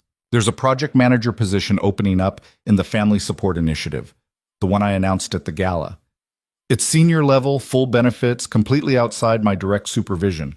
The work would be meaningful and the hours are sane, 40 a week maximum." Clara stared at the folder. "You're demoting me. I'm offering you a life. There's a difference. Stop telling me what's good for me." "Someone has to, because you sure as hell won't do it yourself." Damien's voice rose slightly. "You worked yourself into the hospital once already. You hid a pregnancy for 4 months because you were terrified of losing this job. You're 17 weeks along and you still look exhausted every single day. So yes, I'm telling you what's good for you because apparently no one else will. You don't get to make this decision for me." "You're right, I don't. That's why it's an offer, not an order." He pushed the folder across the desk. "Read it, think about it. Talk to Emma, talk to your doctor. Hell, talk to Jeffrey. But consider that maybe, just maybe, there's more to life than proving you can survive this job." Clara grabbed the folder and stood. "Is that all?" "No." Damien stood too. I need you to understand something. What I feel for you.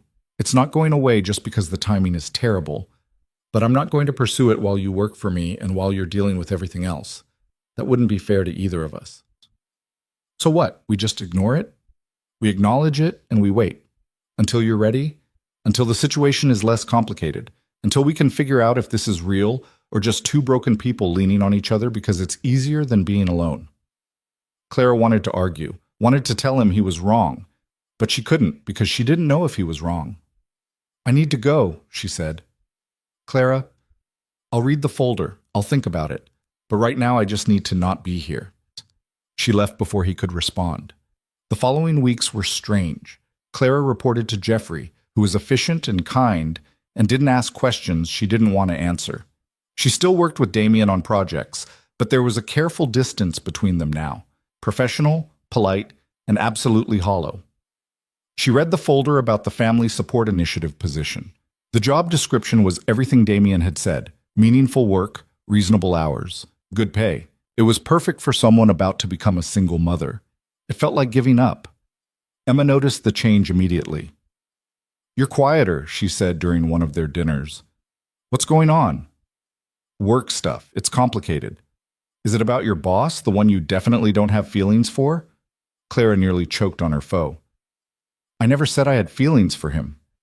You didn't have to. You talk about him constantly. Damien this, Damien that. Damien made me take the afternoon off for my doctor's appointment. Emma smirked. It's obvious. It doesn't matter if I have feelings. The situation is impossible. Why? Because he's your boss? Because you're pregnant? Because it's complicated? Emma shook her head. Clara, your whole life is complicated. That's never stopped you before. This is different. How? Because I could actually screw this up. I could lose the job, lose his respect, make everything awkward and terrible. And I can't afford that. Not with the baby coming. Emma reached across the table. Or you could take a chance and maybe, possibly, end up happy. Novel concept, I know. I don't even know if what I feel is real. Maybe I just latched onto him because he saved me and I'm confusing gratitude with something else. Do you think about him when you're not at work? Clara thought about the text messages she reread late at night, about how she'd catch herself wondering what Oliver was doing, if his therapy was going well, if Damien was eating actual meals or surviving on coffee and spite. Yes, she admitted quietly. Then it's not just gratitude. Emma squeezed her hand. But you're right about one thing. You need to figure yourself out first. The job, the baby, what you actually want from life that isn't just survival. Maybe taking that new position isn't giving up. Maybe it's giving yourself permission to breathe. Clara went home that night and pulled out the folder again. She read every page, made notes, ran the numbers. By the time she finished, it was past midnight and she'd made a decision. The next morning, she walked into Jeffrey's office. I want the Family Support Initiative position, she said without preamble. Jeffrey looked up from his computer. You're sure? No, but I think it's the right choice anyway. Mr. Mercer will be pleased. Don't tell him yet. I want to tell him myself. She found Damien in his office during his lunch hour, which meant he was working through lunch as usual. You need to eat, she said, setting a sandwich on his desk. He looked at it, then at her. Is this a bribe? It's basic human care. Accept it gracefully. She sat down. I want the family support position. I'll finish out the month here, train my replacement, and start the new job in January. Something flickered across Damien's face. Relief, maybe, or regret. You're sure this is what you want? I'm sure I can't keep doing this. The hours, the stress, the constant feeling that I'm one crisis away from falling apart. You were right. Something has to give, and it can't be the baby. Thank you for telling me directly. There's something else. Clara took a breath. When I transition out, when I'm not working for you anymore, I'd like to revisit the conversation we had. About feelings. About what this is between us. Damien went very still. You would. Not immediately, not until after the baby comes and I've had time to adjust. But eventually, if you're still interested. Clara, I'm going to be interested 5 years from now. That's not the question. What is the question? Whether you're ready for something real or whether you're just lonely. He said it gently. I've been lonely for 3 years. I know what it makes you do. I don't want us to start something because it's convenient and then wake up 6 months later realizing we made a mistake. So what do? We wait. We figure our lives out separately. And if in 6 months or a year we still feel the same way, then we try. It was the most rational, sensible plan Clara had ever heard. She hated it. Okay, she said. We wait. Okay. They looked at each other across the desk, and Clara thought about how easy it would be to just lean forward, to close the distance, to stop being rational for once in her life. Instead, she stood up. Eat the sandwich. I'll see you in the morning meeting. Clara. She turned back. For what it's worth, Damien's voice was rough. I think you're making the right choice, both about the job and about waiting. I know, she said. That's the worst part. December arrived with early snow and holiday chaos. Clara threw herself into the transition, training a woman named Patricia who was competent and organized and everything an executive assistant should be. It felt like watching someone else step into her life. Oliver's behavioral specialist recommended a new school, a smaller program designed for kids with sensory processing challenges. Damien agonized over the decision for days before finally enrolling him. Clara watched the whole process from her new professional distance and wanted desperately to help in ways that weren't her place anymore. The Family Support Initiative position officially started January 2nd. Clara would have 6 weeks to settle in before her maternity leave began in mid-February. It was tight, but manageable. Emma's transplant coordinator called with unexpected news. A potential donor match had fallen through for another patient, bumping Emma up the list. It could be months or years, but it was progress. Things are looking up, Emma said, laughing with relief. For both of us. Clara's belly had grown impossible to hide. By mid-December, she was visibly pregnant, wearing maternity clothes and fielding questions from co-workers who were either supportive or invasive depending on their personality. Diane from legal cornered her in the break room. Single mother, I heard. That's brave. I didn't really have a choice in the matter, Clara said dryly. Still, hard to manage a career with a baby and no help. Diane poured herself coffee. Though I suppose the new position is more appropriate for your situation. Clara bit back about 15 different responses and settled on, it's a better fit for what I need right now. Of course, I'm sure Mr. Mercer was very understanding about the whole thing. There was something in Diane's tone that made Clara look up sharply. What's that supposed to mean? Nothing. Just that he's been very generous with you. The promotion, the new position, the schedule accommodations. Some people might think it's favoritism. Some people should mind their own business. Diane smiled thinly. Just friendly advice. Office politics can be tricky, especially for someone in your position. After she left, Clara sat in the break room trying to control her anger. She knew people were talking. She'd heard the whispers, seen the looks. Single and pregnant, working for a widowed single father who was young and rich and looked like he did. Of course, people were going to make assumptions. The fact that some of those assumptions weren't entirely wrong made it worse. She was still sitting there when Jeffrey found her. Diane's an instigator, he said without preamble. Always has been. Don't let her get to you. People think I'm sleeping with him, with Damien. People think lots of things. Doesn't make them true. But what if they think he gave me the new job because of whatever they think is happening? Then they're idiots who don't understand how Mr. Mercer operates. Jeffrey sat down across from her. He created that position because it needed to exist. He offered it to you because you're qualified and because you inspired it in the first place. Everything else is just noise. It doesn't feel like noise. I know, but Clara, you can't live your life worried about what people think. Trust me, I've worked here 15 years. The gossip never stops. You just learn to ignore it. Clara wanted to believe him, but as she walked back to her desk, she felt eyes following her, heard conversations quiet as she passed. That evening, she was packing up when Damien appeared at her desk. Got a minute? She followed him into his office. He closed the door. I heard about Diane, he said. News travels fast. It always does. He leaned against his desk. I want you to know that if anyone, and I mean anyone, makes you uncomfortable or suggests anything inappropriate about our working relationship, you report it immediately. That's harassment, and it won't be tolerated. I can handle office gossip. You shouldn't have to. Not about this. He paused. I'm serious, Clara. I will fire people over this if necessary. Please don't. That'll just make it worse. Then what do you want me to do? Nothing. Just let me handle it. I'm not fragile. I know you're not. But you also shouldn't have to defend yourself against baseless rumors while you're 7 months pregnant and trying to transition jobs. Clara felt her eyes sting. Damn hormones. Why do you care so much? You know why. We agreed to wait. We did. Doesn't change how I feel, just changes what I do about it. Damien ran a hand through his hair. Look, I'm not going to fire Diane for being a gossip, but I am going to make it very clear that there are professional boundaries that everyone in this company needs to respect, including her. Thank you. You don't have to thank me for basic decency. I do when it feels like basic decency is in short supply lately. They stood in silence for a moment. Then Damien said, Oliver asked about you yesterday. He did? Wanted to know why you don't come to the office anymore. I told him you got a new job helping families. He said that's good because families need help. Damien's expression softened. He likes you. He doesn't like many people. I like him too. He's a good kid. He is, even when he's biting other children and having meltdowns in music class. Damien smiled slightly.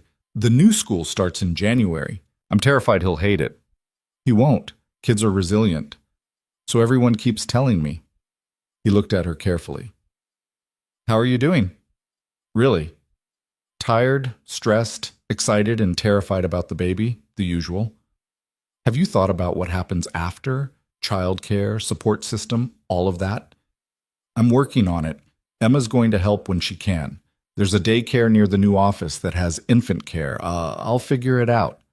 And the father? He's not in the picture. Won't be in the picture. I've accepted that. Damien nodded slowly. For what it's worth, he's an idiot. But his loss is going to be your daughter's gain. Clara felt her throat tighten. You keep saying things like that. Because they're true. Or because you're a good person who sees the best in people even when they don't deserve it. I'm not that good. Ask anyone who's tried to negotiate a merger with me. But he was smiling now. Go home, Clara. Get some rest. Tomorrow's your last Monday as my EA. Let's make it count. No pressure there. When have I ever pressured you? Clara laughed despite herself. Every single day since I started. Fair point. She left his office feeling lighter somehow. The gossip still stung. The future was still uncertain, but Damien believed in her. That had to count for something. Her last week as Damien's executive assistant passed in a blur of final tasks and handoff meetings. Patricia shadowed her everywhere, taking notes, asking questions, gradually assuming control of the chaos Clara had managed for months.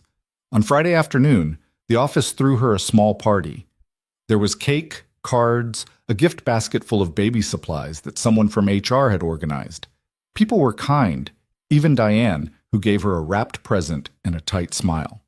Damien made a brief appearance, thanking Clara formally for her work and wishing her well in her new role. It was professional and appropriate and absolutely killed her. After everyone left, Clara packed up her desk. Personal items, photos of Emma, the name placard that had made this feel real. She was putting the last box together when Damien appeared. Everyone gone? Just me left. He walked to her desk, pulled an envelope from his jacket. I didn't want to give you this in front of everyone. Clara opened it. Inside was a card with a simple message in Damien's precise handwriting. Thank you for everything. You made the impossible manageable. You made me remember what it feels like to hope. Whatever happens next, know that you changed my life. Below that was a check. Clara looked at the amount and her eyes went wide. Damien, this is too much. It's your bonus. Prorated for the time you worked in this role. You earned every penny. This is more than a year's salary. Oh, like I said, you earned it. He paused. There's something else. He handed her another envelope. This one contained documents, legal documents. What is this? A trust fund. For your daughter. It's set up to cover her education, healthcare, anything she needs. You're the administrator, full control, no strings attached. Clara couldn't breathe. I can't accept this. Yes, you can, and you will. Because that little girl deserves every advantage in life, and her mother shouldn't have to work herself to death to provide them. Damien, before you argue, Understand that this has nothing to do with us, with whatever feelings might exist between us. This is about making sure a child is taken care of. If I'd known about any employee in your situation, I'd do the same thing." He met her eyes. "That's not entirely true, but it should be. I'm working on that." Clara looked at the documents, at the amount specified in the trust, and felt tears streaming down her face. "I don't know what to say." "Say you'll use it. Say you'll let yourself have help for once." Damien stepped closer. "Clara, you've spent your whole life taking care of other people. Let someone take care of you for a change." She wanted to argue, wanted to refuse on principle, to prove she could do this alone. Instead, she said, "Thank you. It's everything. Thank you. You're welcome." They stood there in her empty workspace, surrounded by boxes and memories and all the things they weren't saying. "I should go," Clara said finally. "Emma's waiting." "Right, of course." Damien picked up her heaviest box. "I'll help you to your car." They rode the elevator down in silence, walked through the lobby where Clara had stood terrified on her first day, loaded boxes into her 10-year-old sedan that looked pathetic next to the luxury cars in the garage. "This is it," Clara said. "New chapter." "New chapter," Damien agreed. "You're going to do great things with the initiative.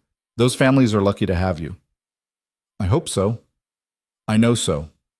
He hesitated, then, "Can I ask you something?" "Anything. In 6 months, when things are settled and you've had the baby and adjusted to the new job, will you still want to revisit this? Us?" Clara looked at him standing there in the concrete parking garage, looking vulnerable in a way she'd never seen before. "Yes," she said. "I think I will." "Good, because I'm not going anywhere." He stepped back, professional distance restored. "Take care of yourself, Clara, and congratulations on the new position." "Thank you for everything." She got in her car and drove away, watching him grow smaller in her rearview mirror. That weekend, Clara moved into a new apartment, a 2-bedroom in a better neighborhood that she could suddenly afford thanks to the bonus. Emma helped her unpack, exclaiming over the nursery furniture Clara had ordered, the changing table, the tiny clothes. "You're really doing this," Emma said. "You're going to be a mom." "Terrifying, right?" "Terrifying and amazing." Emma hugged her carefully, mindful of the belly between them. "I'm so proud of you." "I haven't done anything yet." "You've done everything. You saved my life. You're building a life for your daughter. You escaped that nightmare job." "It wasn't a nightmare. It was eating you alive. Don't romanticize it now that you're out." Clara thought about 70-hour weeks and missed dialysis appointments and collapsing at her desk. Emma wasn't wrong. "The new job starts Tuesday," Clara said. "I'm nervous." "You'll be great. You always are." Tuesday came too fast. Clara arrived at the Family Support Initiative offices, a bright, open space in a different building entirely. Her new team was small but dedicated. Her new boss, Richard, was a 60-year-old former social worker who actually left at 5:30 every day. "Work-life balance isn't optional here," he told Clara on her first day. "We're helping families find theirs. We can't do that if we're burning ourselves out." It felt like landing on a different planet. The work was good, meaningful in ways that reconciling expense reports had never been. Clara developed resource guides, coordinated with hospitals, interviewed families about their needs. She came home tired but not destroyed. She saw Damien occasionally in passing, meetings about the initiative, funding discussions, brief moments in hallways. They were polite, professional. It hurt every single time. January became February. Clara's due date loomed. She worked up until the day her water broke in the middle of a team meeting. Emma drove her to the hospital, holding her hand through contractions and breathing exercises, and the increasingly terrifying realization that this was actually happening. "You're doing great," Emma kept saying. "I'm dying. I'm literally dying." "You're not dying. You're having a baby." "Same thing." It wasn't the same thing. 16 hours of labor later, Clara held her daughter, tiny and perfect, and screaming at the injustice of being born. "She's beautiful," Emma whispered. She was. Dark hair, dark eyes, lungs like an opera singer. "What are you going to name her?" Clara looked down at her daughter and said the name she'd chosen weeks ago. "Grace. Her name is Grace." The hospital room filled with flowers over the next few days. From her coworkers, from Richard, from the Family Support Initiative team. And a massive arrangement from Damien with a card that read, "Congratulations, she's lucky to have you." Clara held the card and cried, which the nurses attributed to hormones but was really just everything crashing down at once. Relief and fear and gratitude. And love for this tiny human she was responsible for keeping alive. Emma stayed with her the first week home, helping with feedings and diaper changes, and the terrifying middle-of-the-night moments when Clara was sure she was doing everything wrong. "You're not," Emma insisted. "Look at her. She's perfect." Grace was perfect. Also exhausting. Also the best thing Clara had ever done. Maternity leave stretched ahead. 16 weeks of learning to be a mother, of sleepless nights and tiny milestones. Clara had never been so tired or so happy in her life. In week 3, there was a knock on her door. Clara opened it to find Damien standing there with Oliver beside him, holding a wrapped present. "We're not staying," Damien said quickly. "I know you need rest, but Oliver wanted to bring the baby a gift, and I wanted to see if you were okay." "I'm okay, come in." Oliver walked straight to the bassinet where Grace was sleeping. He stared at her with serious eyes. "She's very small," he observed. "She is," Clara agreed. "Babies are small. Then they get bigger." He held out the present. "I brought her a car. Dad said she can't play with it yet, but she will someday."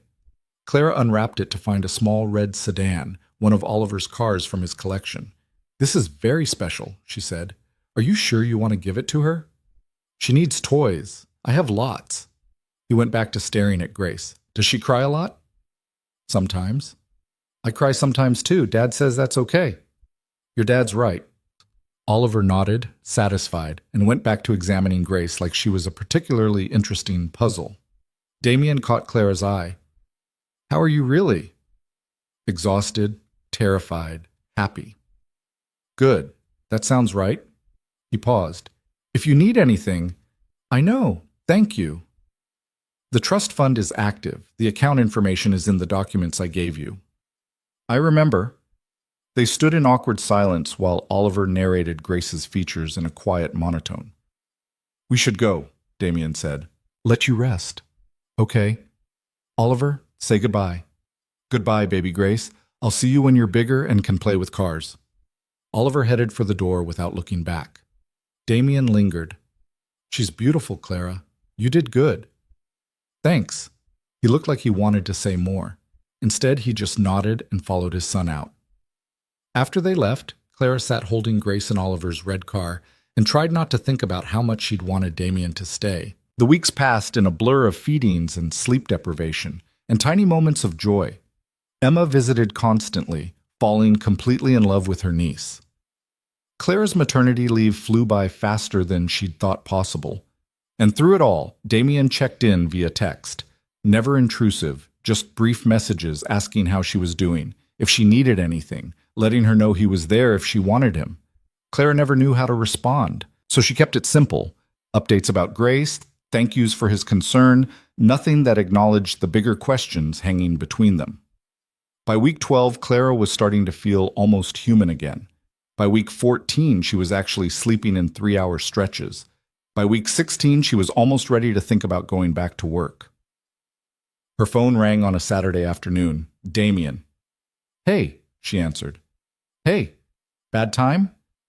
"Grace is actually napping. I have approximately 20 minutes of freedom. Then I'll be quick. I wanted to ask you something." "Okay." "It's been 4 months since you left my office. 4 months since we agreed to wait and figure our lives out separately." He paused. "Have you figured yours out?" Clara looked around her apartment, the bassinet, the toys, the chaos of new motherhood. "I don't think I'll ever have it completely figured out, but I'm getting there." "Good, because I'd like to take you to dinner, not as your former boss, not as some kind of professional courtesy, just as someone who cares about you and wants to spend time with you without office politics or pregnancy complications or timing disasters getting in the way." Clara's heart hammered. "Like a date." Exactly like a date. I have a 4-month-old baby. I have a 4-year-old son. We'll figure out the logistics." "Damien, if you're not ready, say so. I'll wait. I'll wait another year if that's what you need. But Clara, I've been waiting 3 years to feel anything close to what I feel for you. I don't want to waste any more time if you feel the same way. Clara closed her eyes. This was it, the moment she'd been thinking about for months. Yes, she said. I'd like that. I'd like to have dinner with you. She could hear the smile in his voice. Yeah? Yeah, just, can we take it slow? I'm still figuring out how to be a mother and I don't want to mess this up. Slow is good. Slow is perfect. He paused. How about next Saturday? I'll arrange childcare for both of them. We'll go somewhere quiet where we can actually talk. Okay. Yes, Saturday works. After they hung up, Clara sat very still, processing what had just happened. She'd said yes to Damian Mercer, to possibility, to something that might actually make her happy instead of just surviving. Grace woke up crying, and Clara picked her up, holding her close. Your mom is going on a date, she whispered, which is terrifying, but maybe also okay. Grace made a noise that could have been agreement or gas.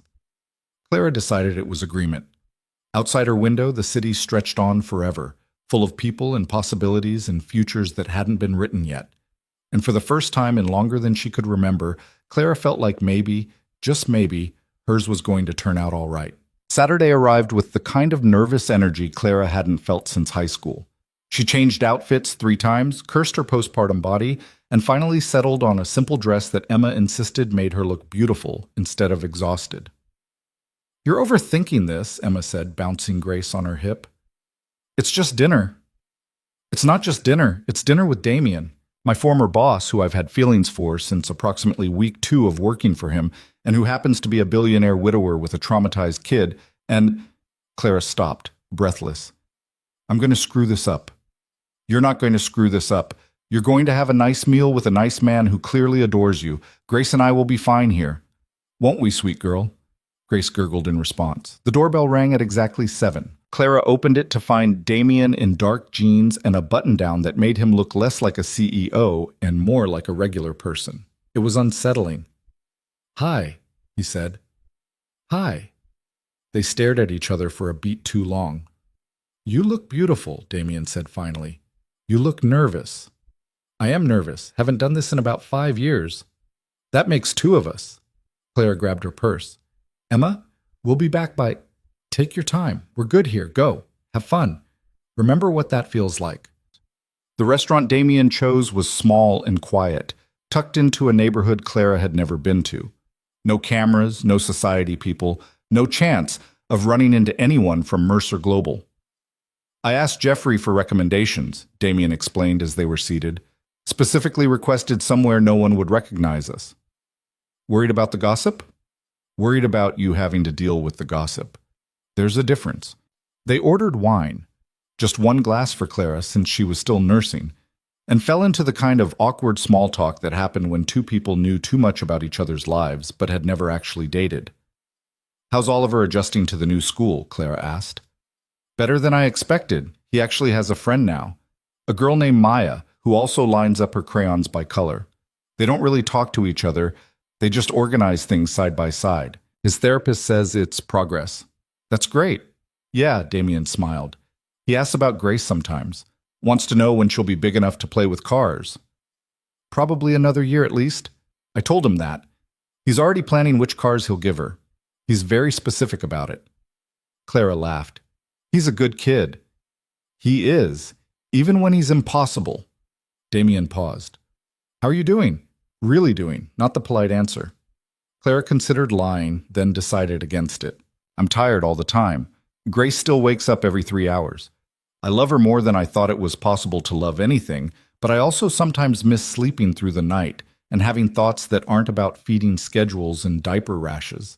Is that terrible? That's honest. And no, it's not terrible. It's called being a parent. He leaned forward slightly. It gets easier. Not easy, but easier. Oliver didn't sleep through the night until he was 18 months old. I thought I was going to lose my mind. How did you manage it alone? Badly at first. I had Lydia for the practical stuff, but the emotional weight of it, that was all mine. Being responsible for keeping this tiny human alive when I could barely keep myself together. He shook his head. The first year was the hardest year of my life. Harder than losing Isabel, if I'm being honest. Because grief you can process, but a screaming infant who needs you constantly while you're trying to figure out how to function, that's a different kind of hell. Does it make me a bad mother that I'm relieved someone else understands that? It makes you human, and for the record, you're not a bad mother. You're exactly the kind of mother Grace needs. Their food arrived, and the conversation shifted to easier topics. Work, Emma's improving health, the family support initiative's first major success story, a single father who'd gotten help managing his daughter's cancer treatment. That program exists because of you, Damien said. You know that, right? Your story, what you went through with Emma, that's what made me realize how badly it was needed. I was just trying to survive. Exactly. And nobody should have to just survive when they're already dealing with impossible circumstances. He met her eyes.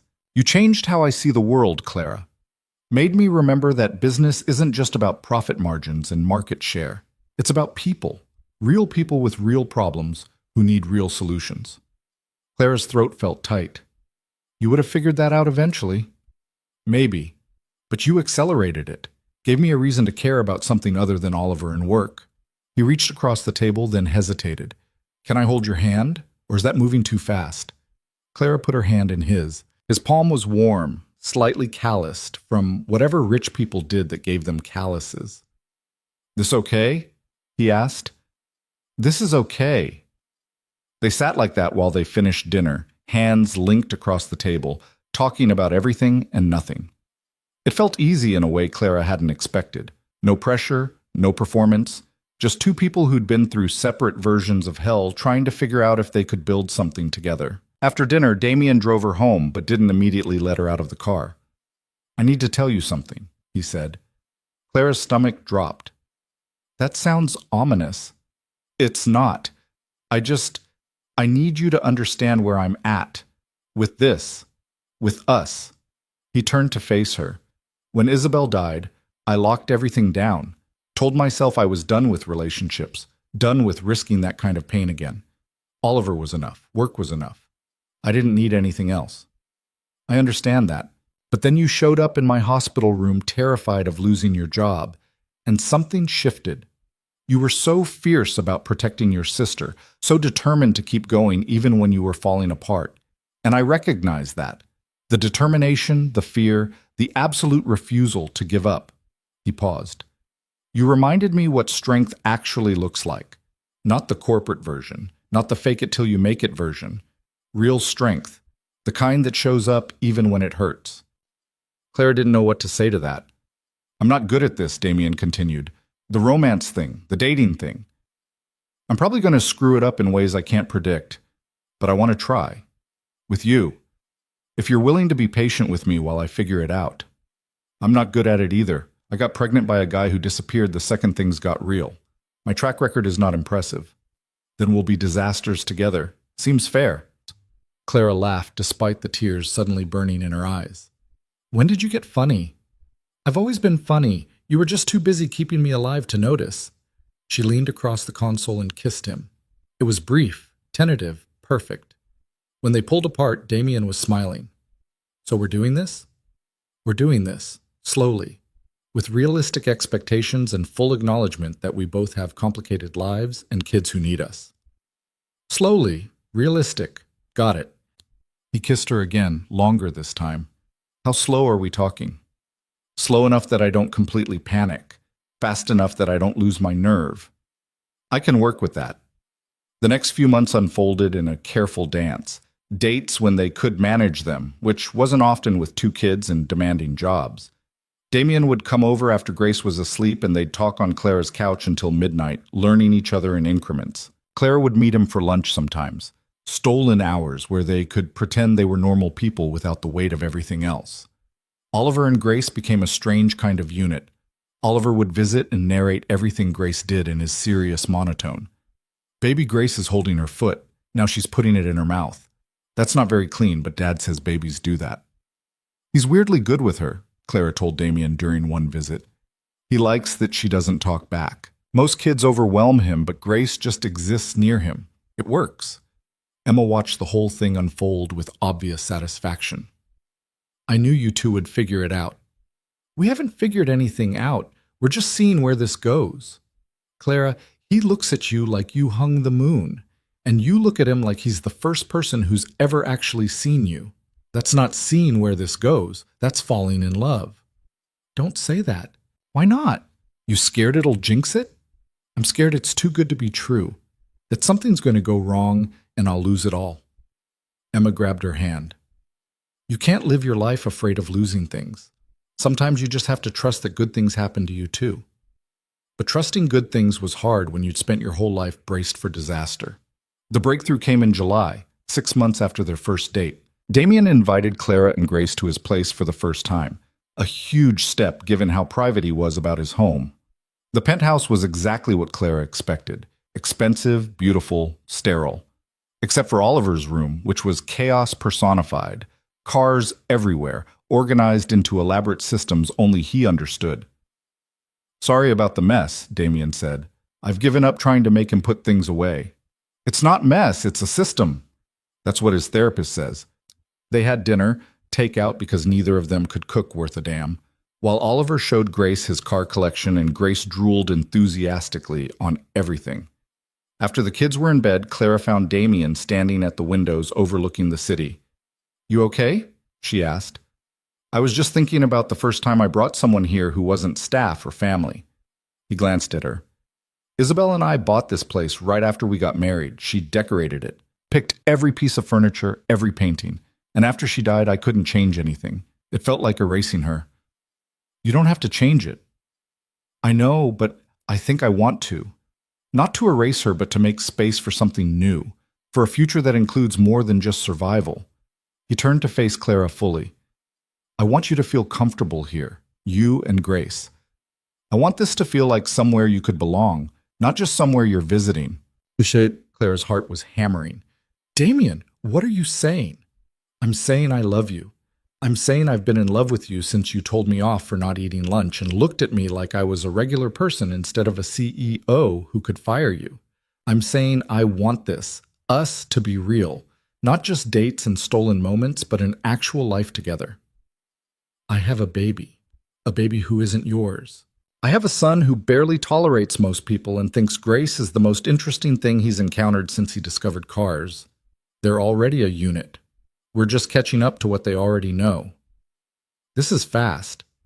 We've been dancing around each other for over a year. That's not fast, that's glacial.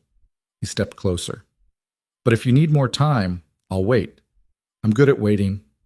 Clara thought about all the reasons this could go wrong. The logistics, the complications, the very real possibility that she'd screw this up like she'd screwed up everything else. Then she thought about Grace growing up with a father figure who'd chosen to love her, about Oliver having a mother figure who understood what it meant to fight for family, about herself, finally letting someone else share the weight instead of carrying it all alone. I love you too, she said. I'm terrified and I have no idea how to do this, but I love you. Damien kissed her like he'd been waiting his whole life to hear those words. So where do we go from here? Clara asked when they came up for air. Wherever we want, together. No more doing this alone. The rest happened in pieces. Clara and Grace started spending weekends at Damien's place, then weekdays. Then it felt silly to maintain 2 apartments when they were basically living together anyway. Emma's transplant came through in September, a perfect match from a donor in Nevada. The surgery was successful, her recovery steady. She cried when Clara told her she was moving in with Damien. I'm not abandoning you, Clara said quickly. I know. I'm crying because I'm happy, you idiot. You deserve this. You've always deserved this. The Family Support Initiative expanded to 15 cities. Clara ran it with the same fierce determination she'd brought to everything else, but now with the resources and support to actually make a difference. The program helped thousands of families that first year alone.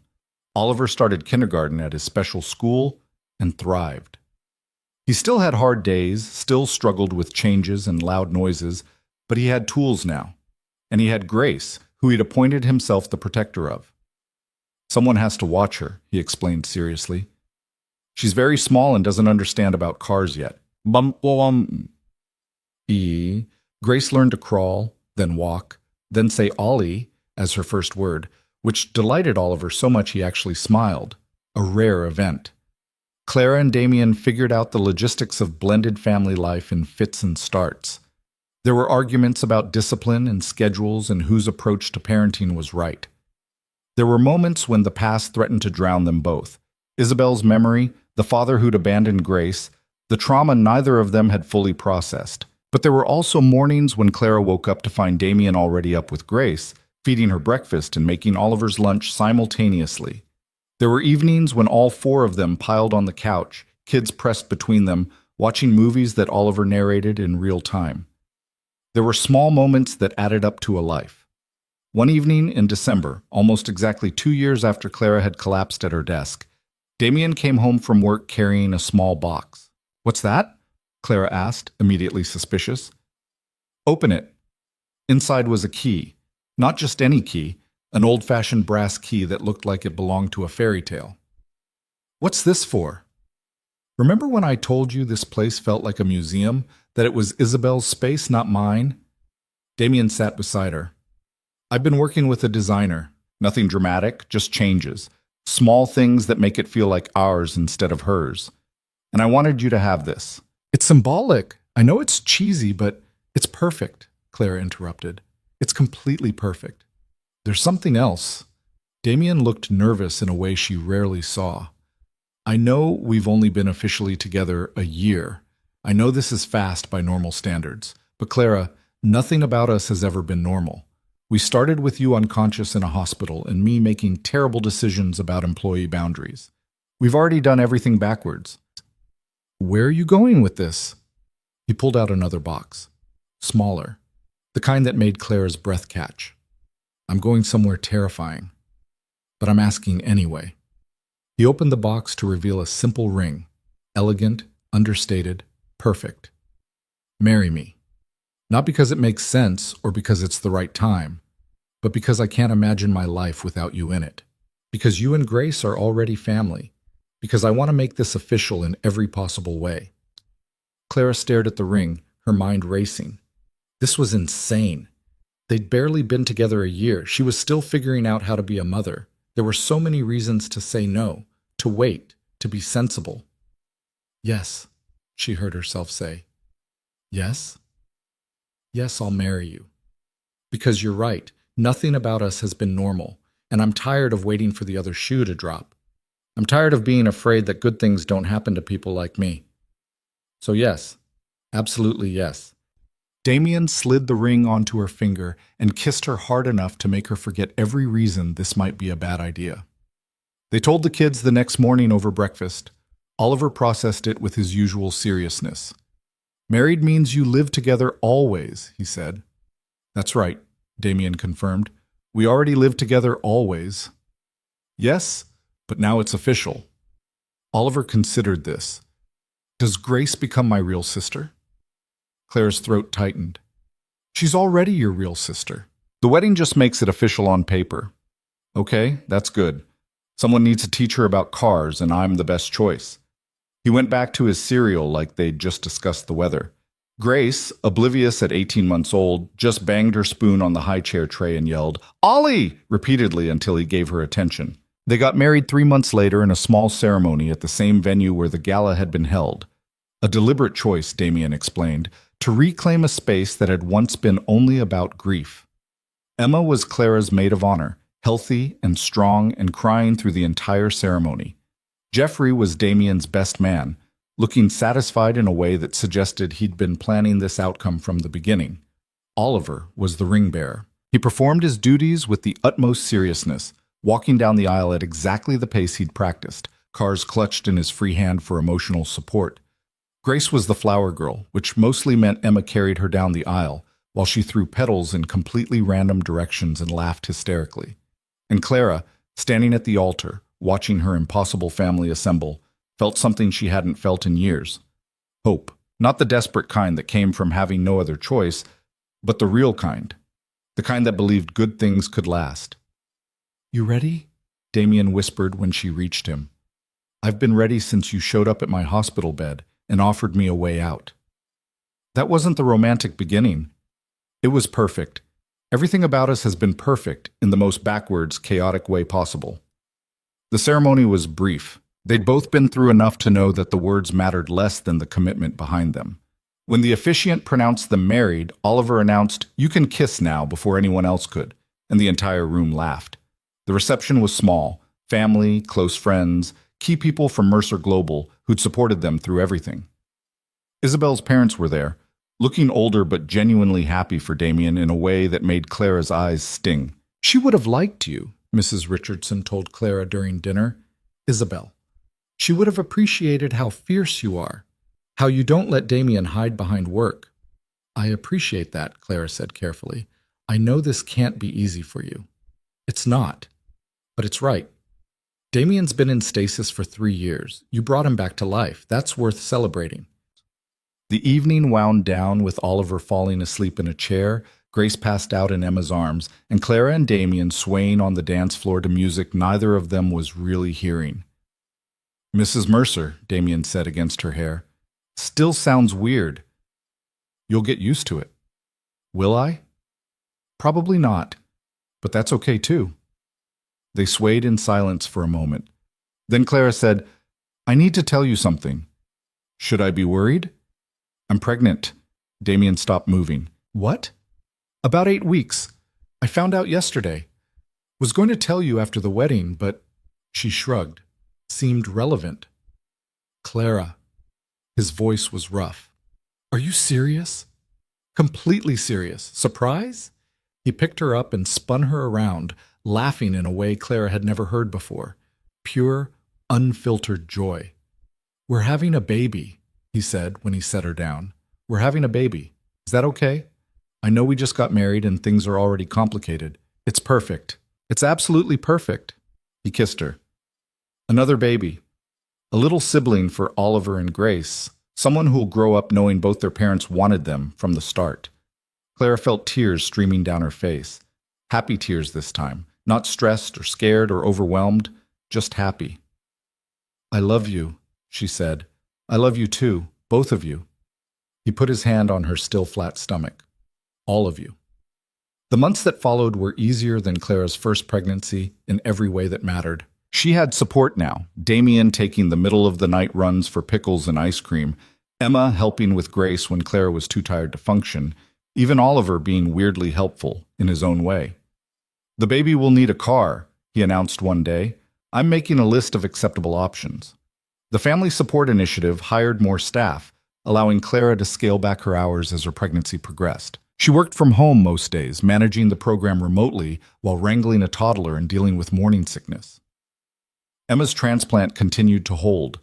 She was healthier than she'd been in years, dating someone she'd met at a transplant support group, building her own life now that she wasn't constantly in medical crisis. "I'm proud of you," she told Clara one afternoon while they watched Grace and Oliver play. "You built this. A family, a career, a life. You did it." "We did it. I couldn't have survived without you." "You would have. You're the strongest person I know." Emma paused. "But I'm glad you didn't have to." In May, Clara gave birth to a son they named James, after no one in particular, just because they liked the name. He came into the world screaming just like Grace had, but this time Clara wasn't alone. Damien was there, holding her hand, crying when their son was placed in her arms. "He's perfect," Damien whispered. "He's going to have Oliver's eyes. Poor kid." They brought James home to a house full of people who loved him. Oliver was fascinated, carefully touching the baby's tiny hands and explaining to Grace that she needed to be gentle. "Babies are fragile," he said seriously. "We have to protect them." Grace, now 2 years old and fully committed to chaos, nodded solemnly and then immediately tried to put a toy car in James's bassinet so he won't be lonely. That night, after the kids were finally all asleep, Clara found Damien on the terrace overlooking the city.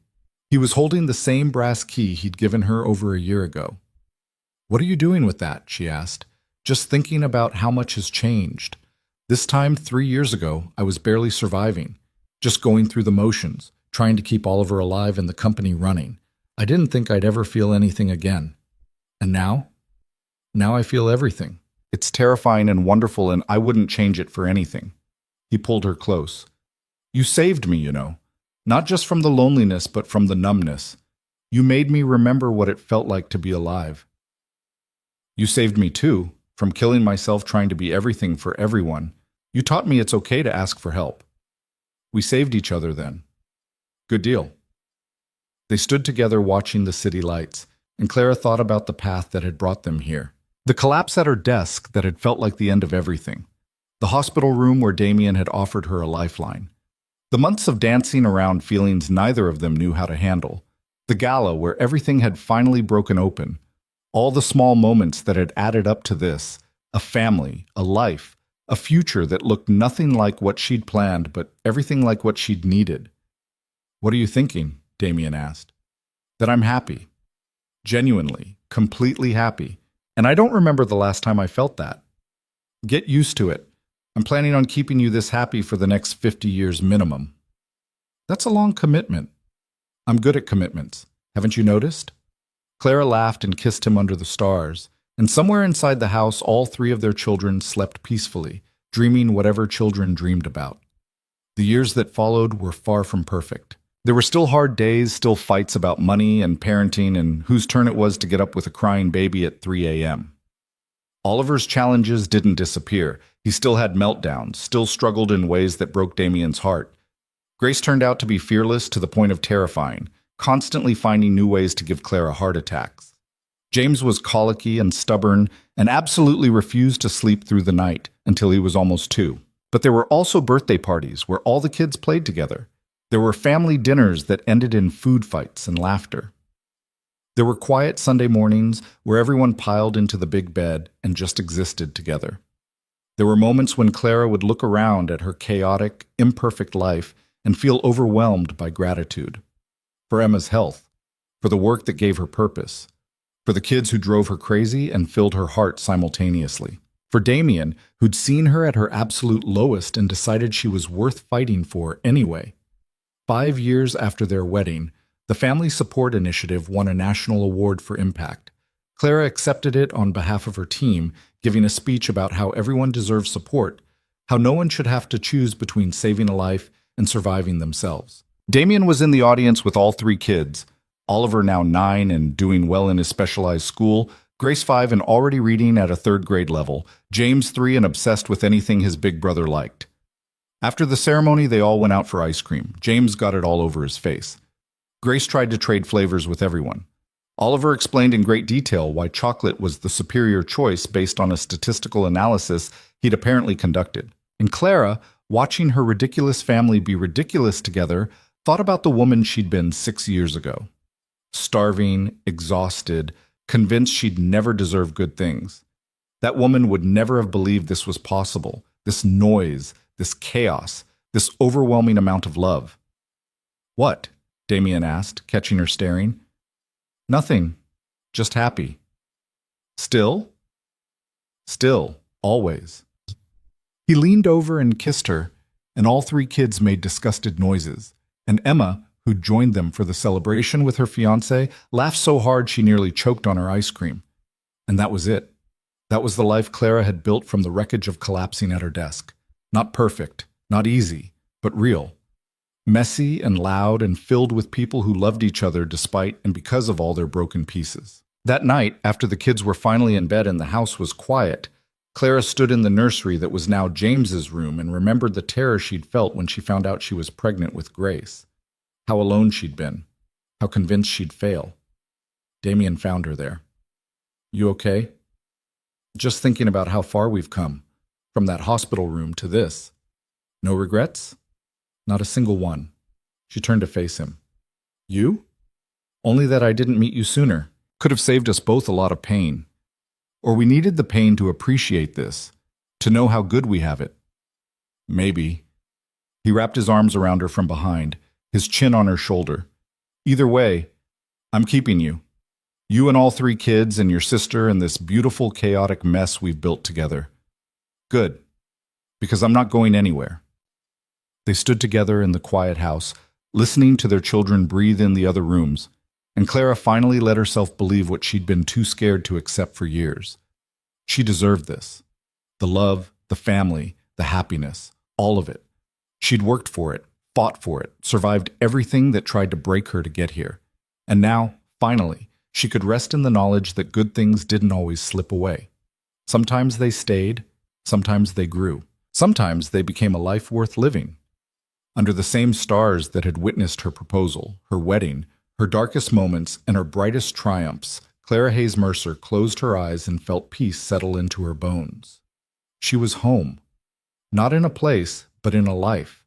With a man who loved her, kids who needed her, work that fulfilled her, and a future that looked nothing like the one she'd imagined, but everything like the one she'd needed all along. And that, she thought as Damien led her back to their bedroom, was more than enough.